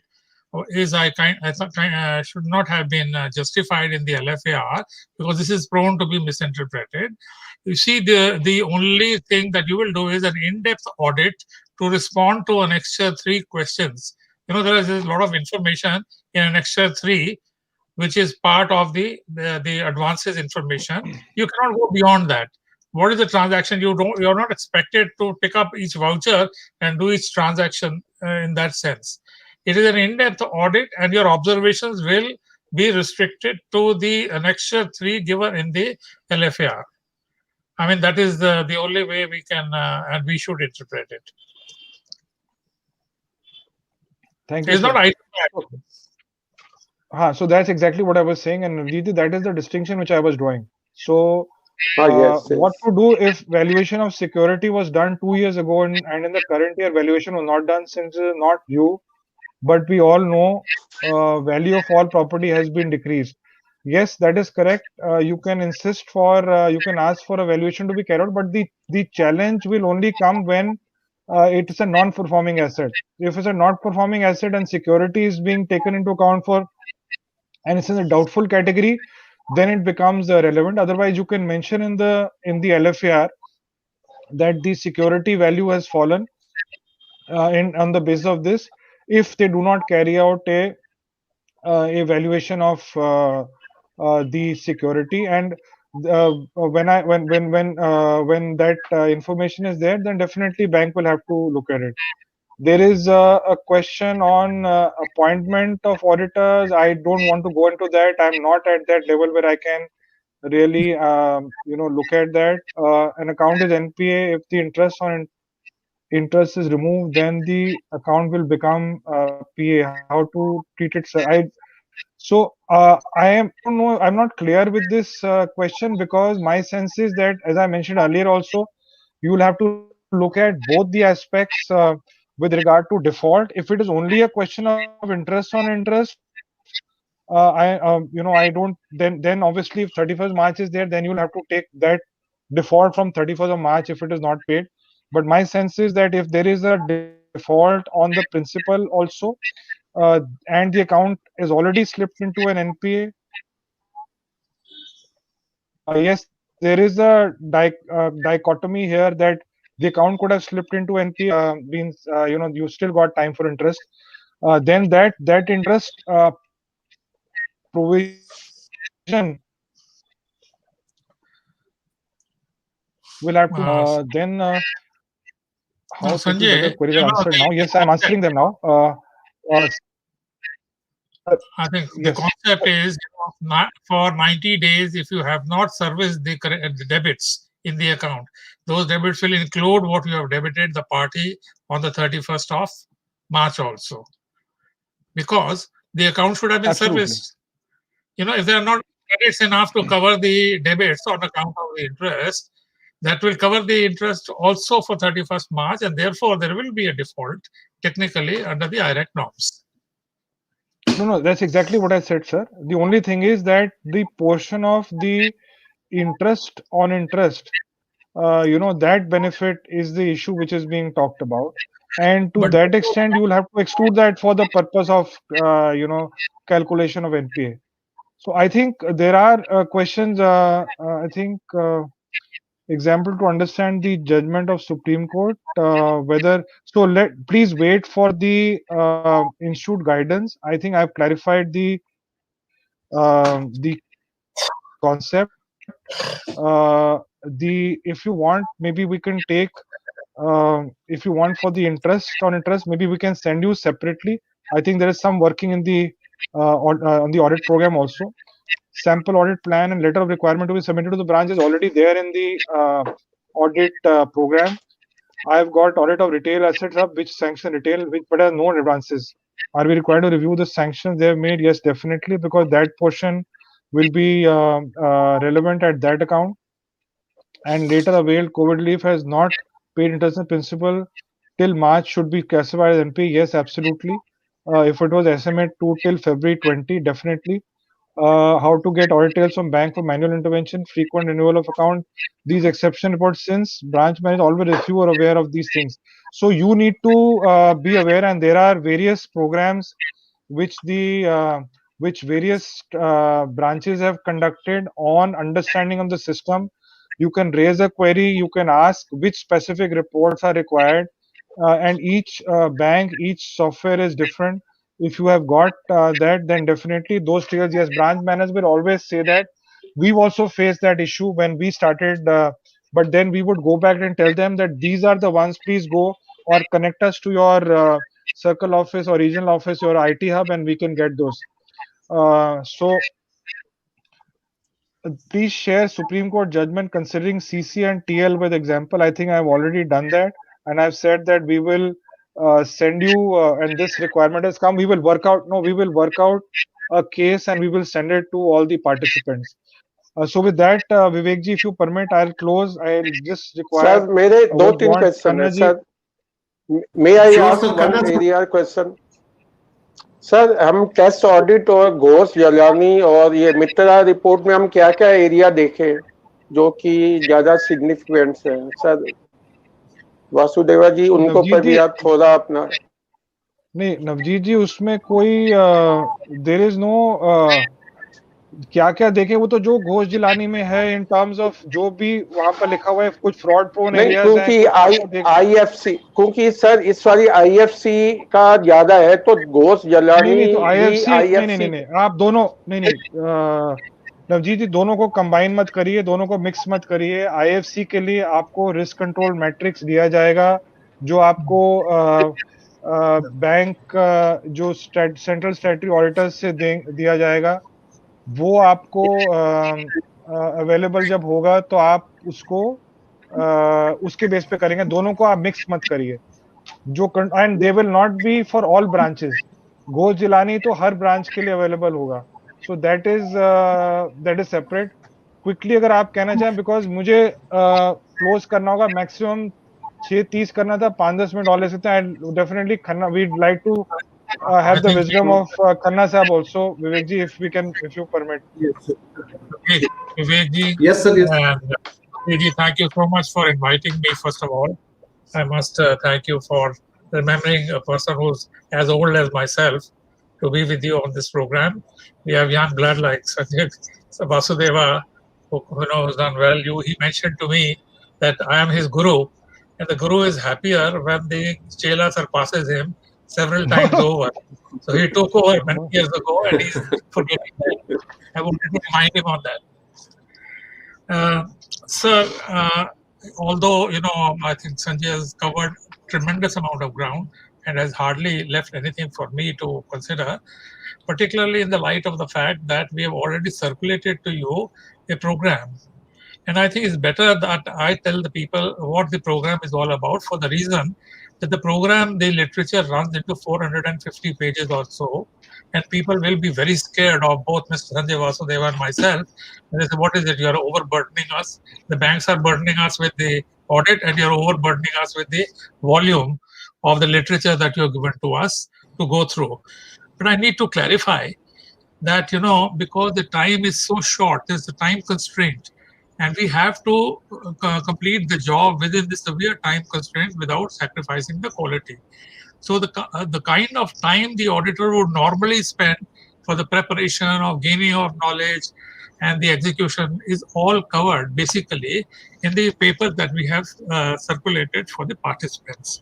And I think webinars like this would really help, because if we explain to you what has to be done and where you have cut down your time. So you are cutting down your time on the academics, on the knowledge and the skill sets which we are discussing. But then you are saving that time and you're spending it qualitatively, that your audit, you don't cut corners there. You can cut the time here, but you cannot cut corners with regard to the academics. So taking a very practical approach, if they go through it, there is a ready-made, ready-to-use material with regard to the very first thing, that what kind of letters you should issue to the bank. The moment you get the appointment, you start thinking, what kind of a letter should go? And how do I complete the procedures required by the auditing standards? So the letter of engagement is ready-made. Then what kind of query should be made on the branch? Then the letter of queries is given headwise, as was explained, mentioned by Sanjay ji, that the letter is comprehensive and complete and covers every head of account in a trial balance. These are basic queries, and if they are answered, bulk of their audit is already done. So we have attempted that half your audit is completed on that basis, and you don't spend too much time working out on what queries you should be making of the branch.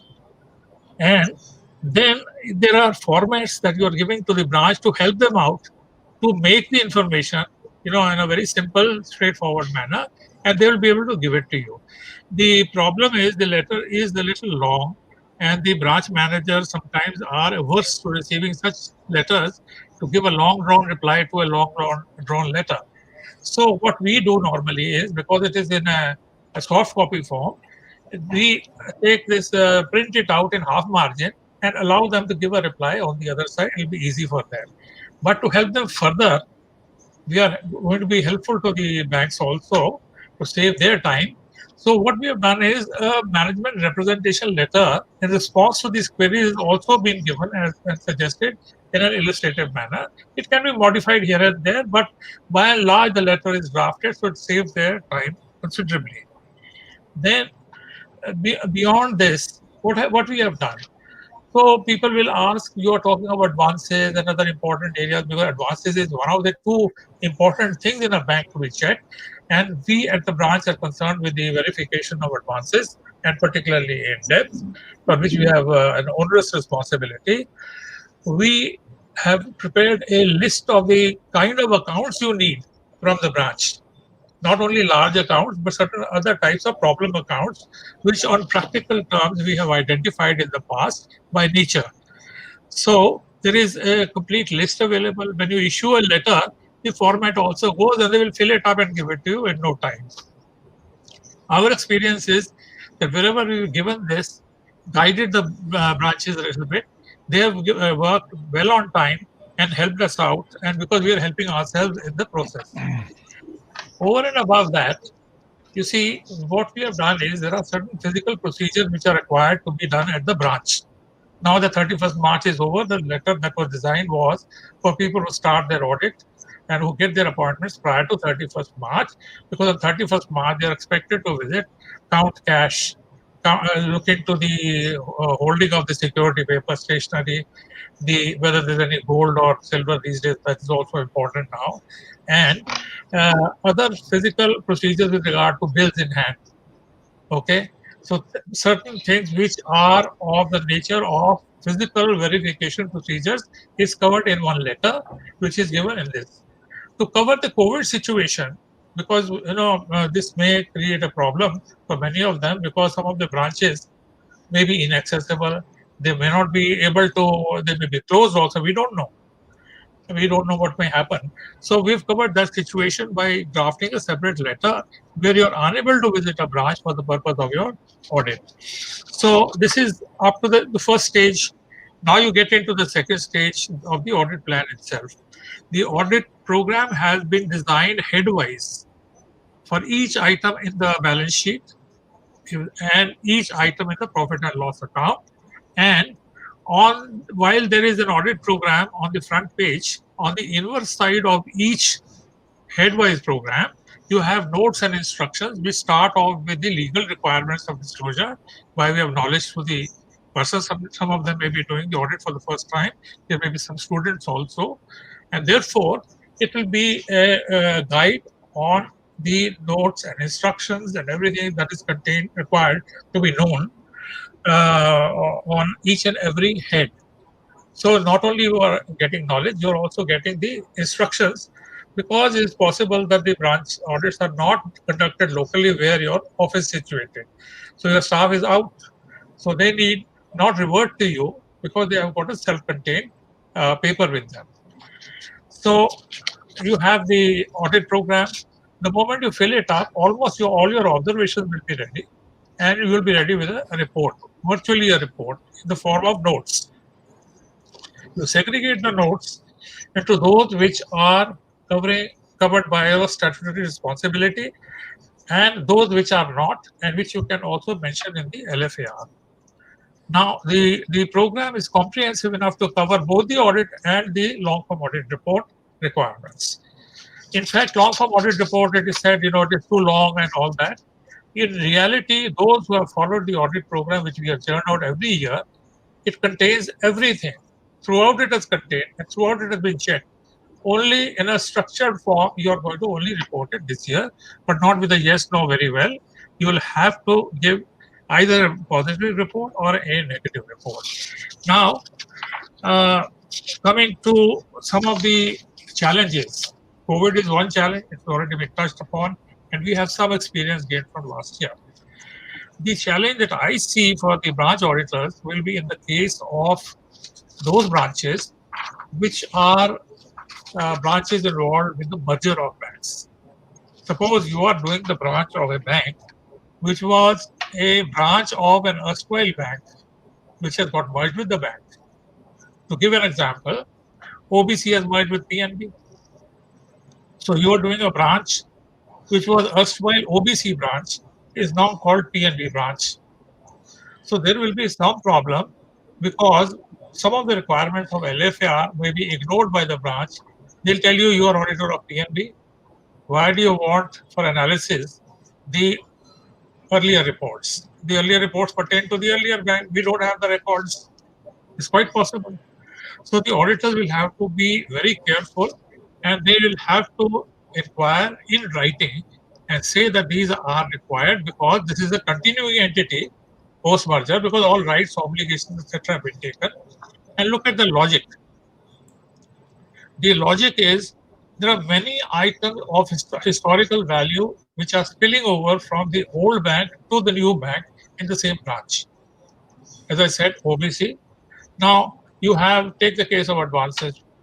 You are 40 days in default for a customer in that. On the 50th day in this bank, it will become an NPA if it is in default. And on the 51st day, it will be an NPA. So how do you know? Unless you refer to that record, you will never know this. Suppose there is an 80-day default in the old bank. On the 11th of April in this bank, it will become an NPA. You have another attendant problem. The moment you classify an account as NPA by identifying it on the 11th of April, you have to reverse the entirety of the unrealized charges and interest, isn't it? And some of those items will be recorded in the erstwhile bank. You understand my point? So when you identify an NPA for the first time, the unrealized charges and interest have got to be reversed. Now there is another accounting issue also, another accounting problem also, in that the amount pertains to the erstwhile bank, and I'm recording it against the income of this bank. So I have not even received the interest this time. For 10 days only I'm entitled to it. What am I debiting? So there will be issues that will come up at that time. So analytical procedures cannot be adopted by any branch auditor doing a merged bank, which was a branch of an erstwhile bank. Now, you come to other areas, there might be a problem even with regard to the accounting policies being at variance between both the banks. For example, in the OBC, I'm using these names just as an illustration. In OBC, for instance, you might say that the guarantee commission, where I'm giving a guarantee for 3 years, I will charge on the basis of an immediate receipt. And in PNB, you will say, no, I'll spread it over 3 years. So, or vice versa, it can happen that way. Or the method of appropriation of recoveries could be different. In PNB, they say we'll give priority to principal, and then to the interest and then to charges. And this was the practice in PNB as I know it. But OBC, it would be reverse. They say no, the charges, then the interest, and then the principal, where the customer has not given any instructions to the contrary. So there could be this issue also. Then what happens to the system of interest being charged on the old unclaimed deposits? Some banks were not providing it at all, and others were providing it on some basis of estimation. So what would be the position with regard to that? Then the dates of application of interest may also not be rhyming. You see, some banks on savings bank account apply the interest in February and September or whatever months they do. Others give it at the end of the year. Some are giving in June and December. So what would be, the auditor will have to query and find out whether something is left out in the process. Then the computation and treatment of interest on FCNRB deposits, because each bank has got its own way of working out the difference between the interest, the computation of interest from the inception of the FCNRB deposit till its maturity, and then they spread it. So some are doing it on a prorated basis, some are doing it on a simple interest basis. So there could be a difference. So these are examples which I'm giving.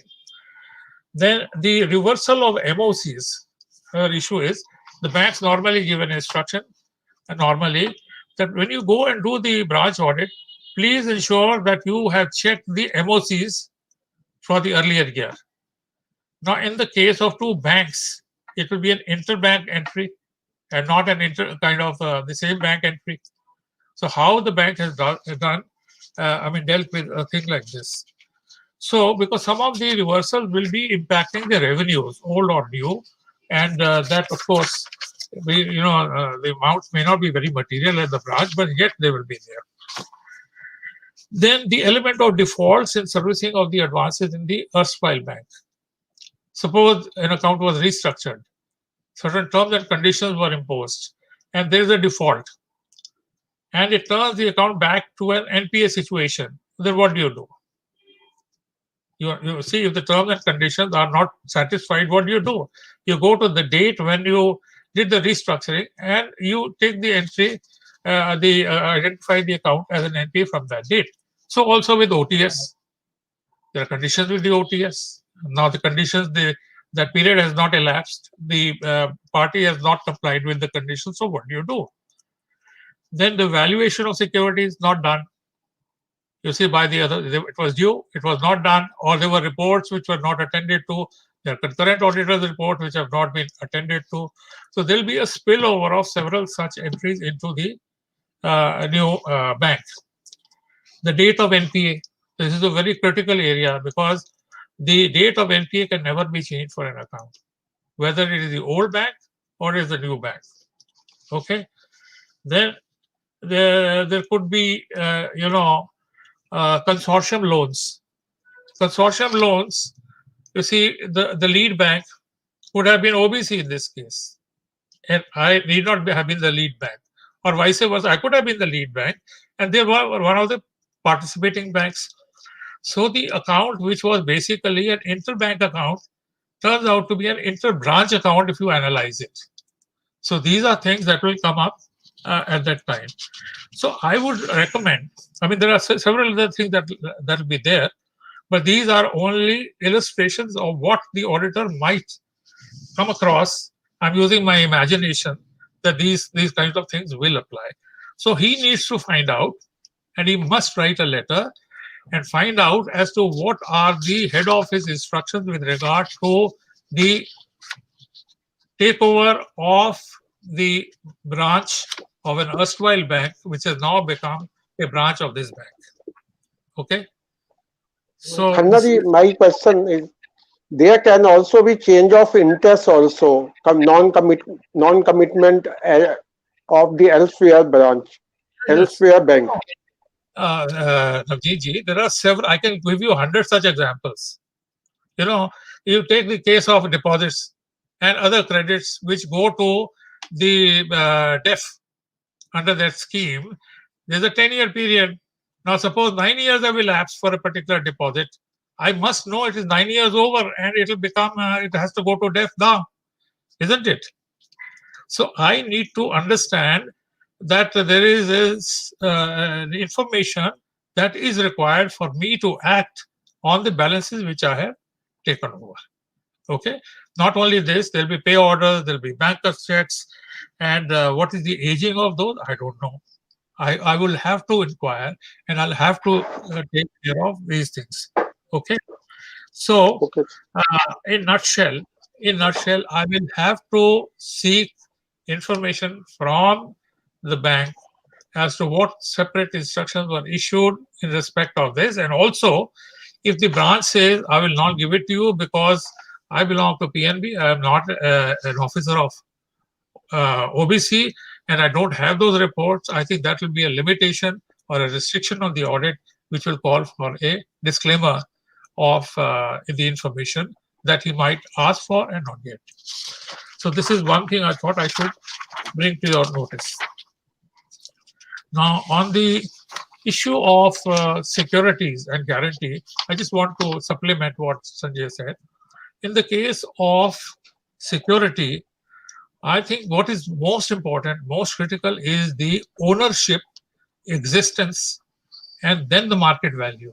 All three are very, very critical for looking into the advances.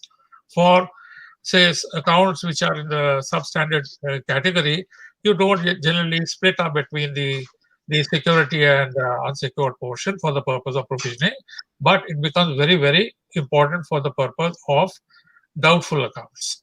So when you do that, the value of security has to be on a very realistic basis. And if it is not done, you will be short providing for the provision. So you will not be making a provision according to what is required. Okay. One more thing, government, the credit guarantee schemes, you take a credit for the amount separately while working out the provision, and you do not provide for the credit guarantee portion. But if these claims are rejected, what do you do? In the LFAR, there's a separate question also. And, what we do is we say, please let us know what is the amount of credit guarantee claims that you have made and how many have been rejected. So to the extent of rejection, you have to call for 100% provision because you've taken 100% advantage in your working out the provisions. So then you're doing it through this route. So this cannot be ignored by the auditors. Okay. Appropriation of recoveries has been dealt with, very well by Sanjay ji and touched upon, because I also mentioned in brief about this. Then you have review also is mentioned. I think almost everything has been covered. Out of the LFAR, there are things which have already been discussed. But I wanted to bring one thing to your notice, a very small thing, that ATM balances, there's a question on ATM balances specifically, that whether these have been checked and what is the difference between the ATM balance as per books and that as per the scroll. Invariably, in 100% of the cases, I can assure you, there will be a difference. So auditors should not take it lightly. They are bound to report. And the difference will be on account of the time of closure of the branch and the natural date change for the ATM, during which period some card holders have gone and withdrawn monies. So the balance will be lower, it will not be higher. If it is higher, then you have to query them as to why the balance in the ATM is higher as compared to the book balance. The second portion that they need to take is the cluttered up entries get into the books with regard to ATM. They are recorded there for no rhyme or reason. It cannot be an odd figure of a book balance so far as the ATM is concerned. The ATM balance has got to be in absolutely round figures, okay, and not in rupees and paisa otherwise, answering to the smallest denomination. And one other thing is that the agents who stuff the cash, okay, they are sometimes holding substantial cash on behalf of the branch, which actually should form part of the cash balance and should not go to other assets. Okay, some of the banks were doing it this way, that they would saying balances with those agents is part of other assets. So you cannot show the most liquid part of your money, which is cash, into the other assets. Okay. Sir दो तीन चीजें और मैं बोलूं sir sir जैसे हम जैसे Swift account के बारे में भी हमें चेक करना चाहिए, साथ में हमारा जो एनपीए का मूवमेंट है कि वो डिक्री हो गया या डीआरटी में है या ई ऑप्शन है, वो भी हम नहीं चेक कर पाते कई बार। हम एनपीए देख लेते हैं, एनपीए के बाद वाली मूवमेंट भी हमें चेक करने चाहिए फाइलों से कि उसकी रिवैल्यूएशन हुई है एनपीए अकाउंट की, उसके बारे में खन्ना जी आप बताएं। डिक्रीज का ऐसा है, many of the auditors who are central statutory auditors, they were already putting in their LFAR के भी legal department से information लेके कि भी आपके इतने cases law department में हैं, इतने आपको decrease हो गए हैं, लेकिन 5 साल 6 साल 10 साल से decree execute नहीं हो रही है. So by way of information, they used to point it out. So RBI has picked up perhaps from those reports, and they have added a question in this also. So if there are decrees, you have to obtain this information from the branch. And the information will be available because the same information for the branch will be available with the legal department of the bank. Okay. And one thing the last thing that I want to touch is this. You know, when we talk of bank audit, you see, we should also realize that the banks, have certain things which are very special to them. You see, we say the books of the branch, books and records of the branch. The branch per se does not maintain books. It is the centralized system which takes care of all the transactions.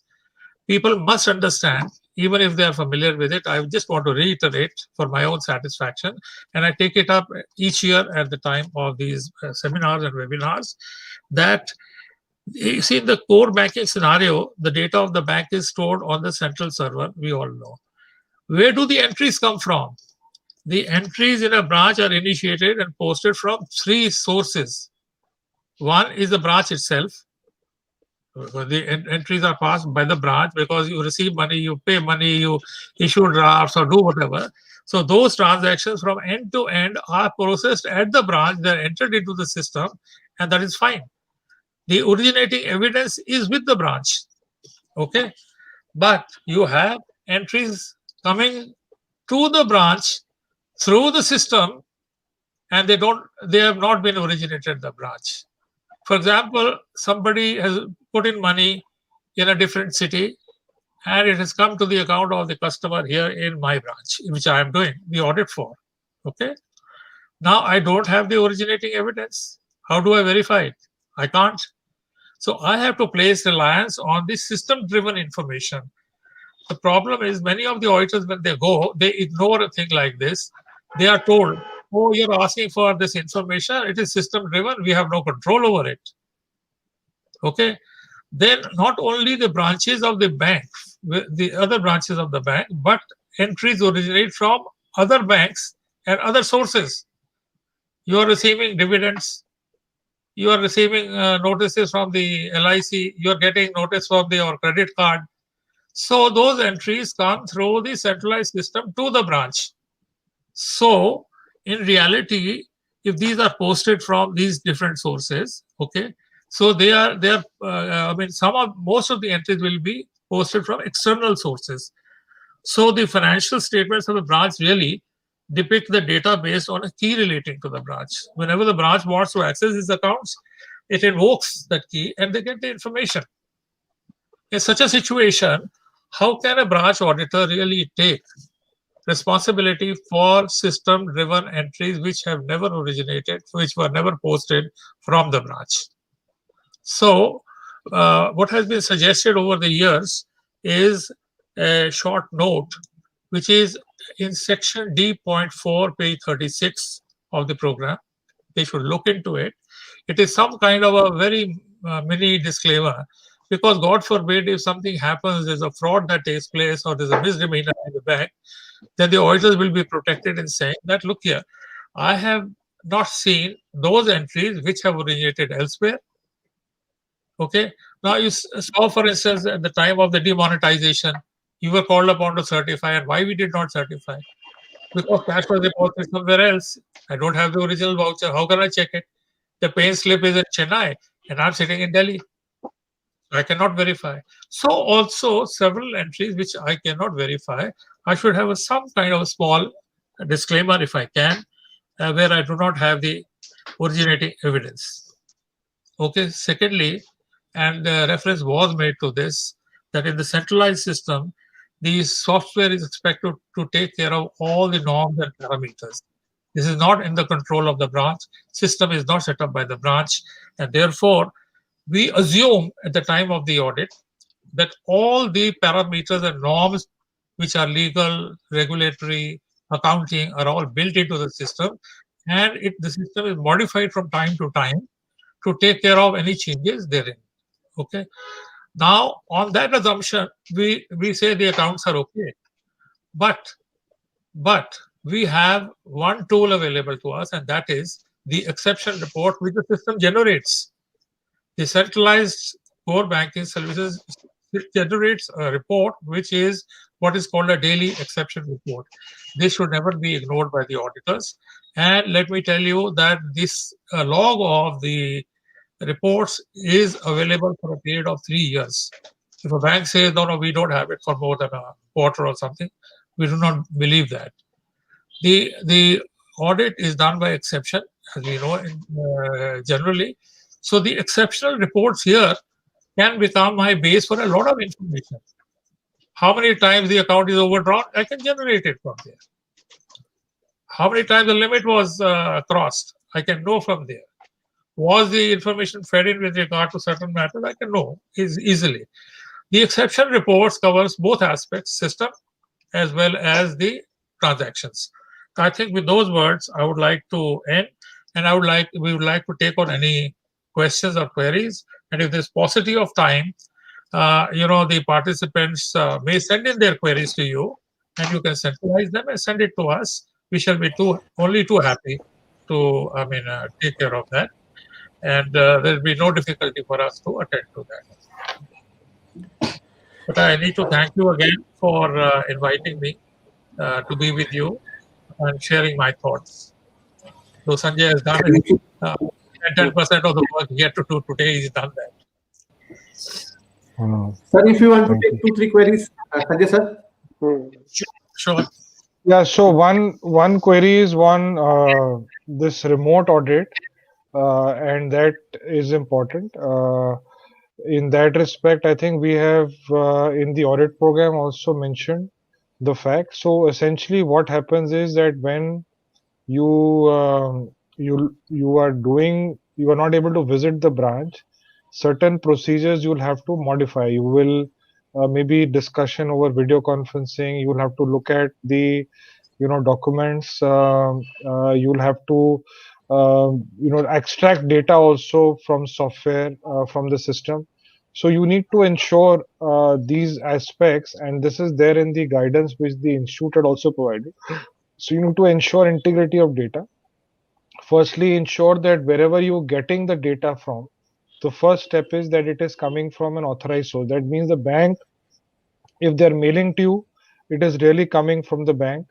Or if they are permitting you to access their server, then you also download that into your secured destination in your desktop, or if you have a server in your server.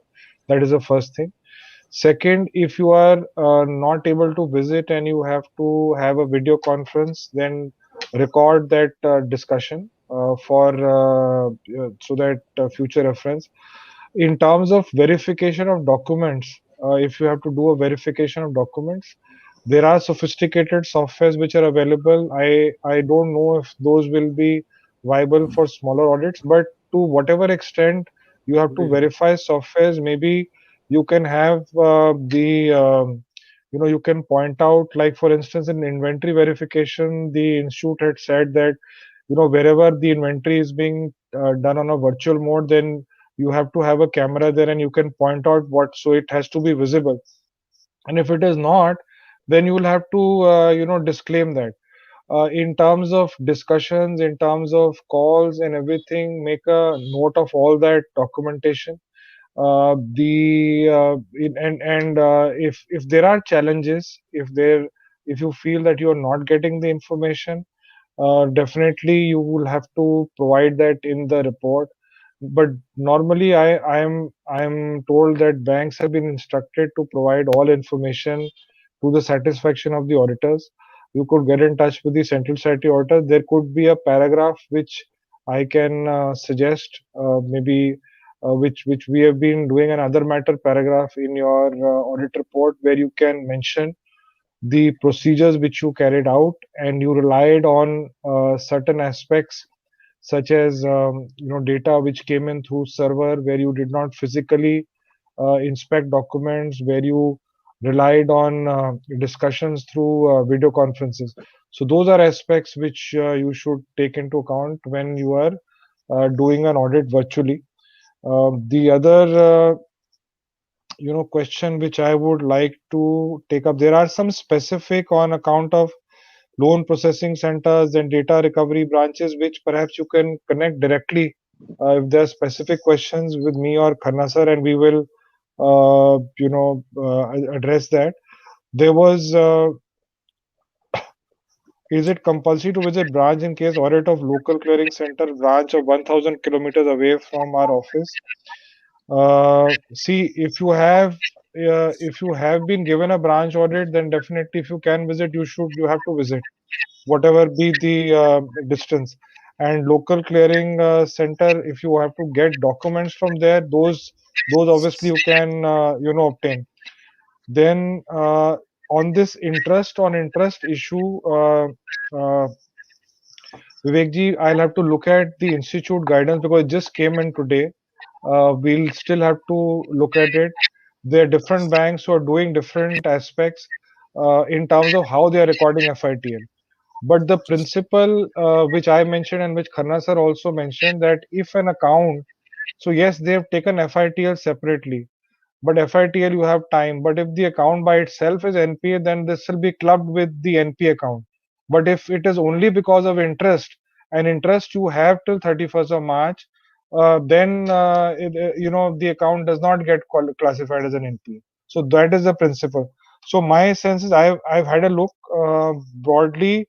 Other than the special, there is one on the, again, I think there are 2-3 questions on the sample size, because that 10%, but 10% could be, even if it's a 1 lakh rupee advance, 10% of that is 10,000. So you will have some percentage, some amount to be checked. So it doesn't, so 10 crore is not, it says 10 crore or 10%, whichever is less. It is similar to what was earlier. So I think with that, broadly, most of the questions I've taken. Again, specific, you can, if you receive on sir mail, or you can एक दो send it. Question है sir. Sir Vasudevan जी, sir एक दो question, जैसे time बार document के लिए, limitation के लिए, या जो हम कोई भी चेन देखते हैं वो कितने साल की देखें? टाइम बार 3 साल के डॉक्यूमेंट भी हमें देखने चाहिए कि 3 ईयर में वो रिन्यू होना चाहिए कोई भी डॉक्यूमेंट? मेनली फेज सीसी में ज्यादा आता है. Absolutely. Phase And CC document. में. So I'll Khanna sir, if you can take that question, and maybe that could be then the last question, because I'm really so. Sure. You see, the renewal or review has got to be done once in a year for every account. Okay, banks do not bother about a 3-year period or a 10-year period or any limitation. They say every 1 year you have to renew and review the document. That is why they do not wish to give too much importance to the short reviews and all, and RBI has taken that matter seriously. If the documents which are valid for 1 year, as per the bank's practice or whatever, is got to be renewed every year. Now, you cannot say that I will now review it after 3 months and another 3 months will elapse because twice I'm allowed this. So at the end of 18 months, I will start my renewal process. That is not permitted. So certainly, it may impact somewhere, because all these documents are based on precedents developed by the bank, and they insist that these documents are to be renewed at the end of 12 months. So cannot be postponed. because it might create a risk to the bank in the ultimate recovery process. So they cannot do this. Only one thing that I'll take just one more minute, and that is that the types of defects or adverse features you come across for advances, there is a separate 2-3 page of a write-up in bullet form. Okay, what are the adverse features pertaining to advances are all listed there to help the members when they do the audit. There'll be no difficulty. And on appraisal, I'll only use one sentence that there's an inverse mathematical relationship between the time it takes to appraise a loan and the time for its recovery. The quicker you appraise, the higher the time you will take to recover, because you have not applied your mind, you have not exercised your judgment. It's very important. And in capsule form, as I always say, perhaps you might have heard me earlier, is that the Guru Mantra for checking advances is to remember that word dosa: documentation, operations, security and guarantee, and the advance clinically pure by itself. Okay, so if you remember these elements, you will never go wrong. And you have to take it without chutney, sir. Without any. So thank you Thanks a very lot, much, sir. respected Khanna sir and Sanjay Vasudeva sir, for such a wonderful presentation and guiding us and all the members regarding the important aspects regarding the bank branch audit. And one thing I want to share to all of you, in this, I think we have conducted more than 500 webinars, more than उससे भी ज़्यादा हो सकता है. And first time speaker had shared their presentation in advance. कई तो बाद में भी नहीं शेयर करते, but sir called me himself कि विवेक presentation मिली या नहीं. So such a great sir, thank you very much. And my request to both of you, whenever you have time, please give us some time for some more webinars, because people loves you and they want some more and more knowledge. And a big round of applause. मैं सिर्फ सबसे request करूँगा, and hats off to you, sir. Thank you very much. Thanks. Arey, thank you, Vivek ji. Thank you so much. My Thank you, pleasure. sir. I would God also bless like you. to acknowledge. I would also like to acknowledge the, the interest of the participants. The questions which I received, which I saw, and I knew that everybody was engaged. It kept us also educated, and I'm really, really happy to be here. Thank you so much for inviting us. It's a real pleasure. I wish you all the best. I know you're doing a great job, in this, and we're always happy to be there. Thank you. Wish you all the best. Thank you, Navjeet ji. Because Sir, in yes. starting he was not here. Navjeet ji, in concluding 2 minutes, if you want to say. sir. आप चले गए थे. हाँ sir, पहले तो sir आपने बहुत अपना पर्सनल टाइम, आपने 30 मिनट फालतू भी दे दिए वासुदेवा जी, उसके लिए भी थैंक यू सर. और आपने पर्सनल जो एक्सपीरियंस या जो भी आपने, खन्ना जी तो एक तरह से बाइबल ऑफ ऑडिट है, बैंक ऑडिट के बाइबल है उनकी जो लिटरेचर है. तो अगर हम उस बाइबल के हिसाब से चलेंगे तो हम अपनी जो वैल्यू है, जो आरबीआई या गवर्नमेंट समझ रहा है कि आर्टिफिशियल इंटेलिजेंस से ही बैंक ऑडिट हो जाएगा, वो हम कभी भी नहीं होने देंगे. क्योंकि हम ऐसा ऑडिट करेंगे कि जिससे गवर्नमेंट को भी पता चले कि हमारा जो ऑडिट है वो कितना पब्लिक के मनी के लिए कितना वाइटल है, उससे कितना जो बैंक में कई चीजें जो वो मैनिपुलेट टाइप की जाती है मैनुअल इंटरवेंशन के थ्रू, वो नहीं हो पाएगी. तो हमें बहुत अच्छी तरह टाइमली मैनर में आपकी जो भी गाइडेंस नोट है खन्ना जी के और वासुदेवा जी को, उसको देखते हुए बस एक चीज मैं आखिरी में कहना चाहता हूँ, सीए संसार के लिए विवेक खुराना जी भी हमेशा ये वो कर रहे हैं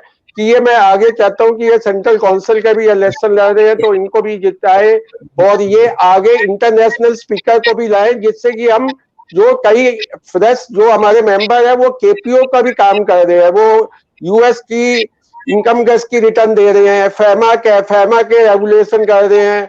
ऐसे ही हमारा ट्रांसफर प्राइसिंग में भी वो इंटरनेशनल नॉर्म के भी या इंटरनेशनल स्पीकर भी अपने सेमिनार में लाए. और मैं सीए संसार को भी बहुत थैंक देता हूँ मुझे मॉडरेटर बनाने के लिए, और खन्ना जी और वासुदेवा जी का मुझे आशीर्वाद तो मिलते ही रहता है, बस मैं फिर से आशीर्वाद चाहता हूँ उनसे. अभी सर एक क्वेश्चन आ रहे हैं कि आप इसको दोबारा देख सकते हैं. यस, ये यूट्यूब पे वीडियो आपको मिल जाएगा, आपको सेम लिंक से आप you can check it out, कभी भी देख सकते हैं, 1 बार 2 बार 3 बार. और सर की प्रेजेंटेशन के लिए हमने टेलीग्राम में डाल दिए, अदरवाइज मैं अपलोड करके लिंक भी Thank नीचे you. वहां पे Thank कमेंट you. बॉक्स में डाल देंगे. You can Yeah. Download it. It's really wonderful presentation. I think sir दोनों सर ने बहुत मेहनत करी है उसके ऊपर, ऑडिट प्रोग्राम के ऊपर and revise LFAR and other things. So really thanks to both of you. Thank you sir. Thank you, sir. Thank you Thank very you, much. sir.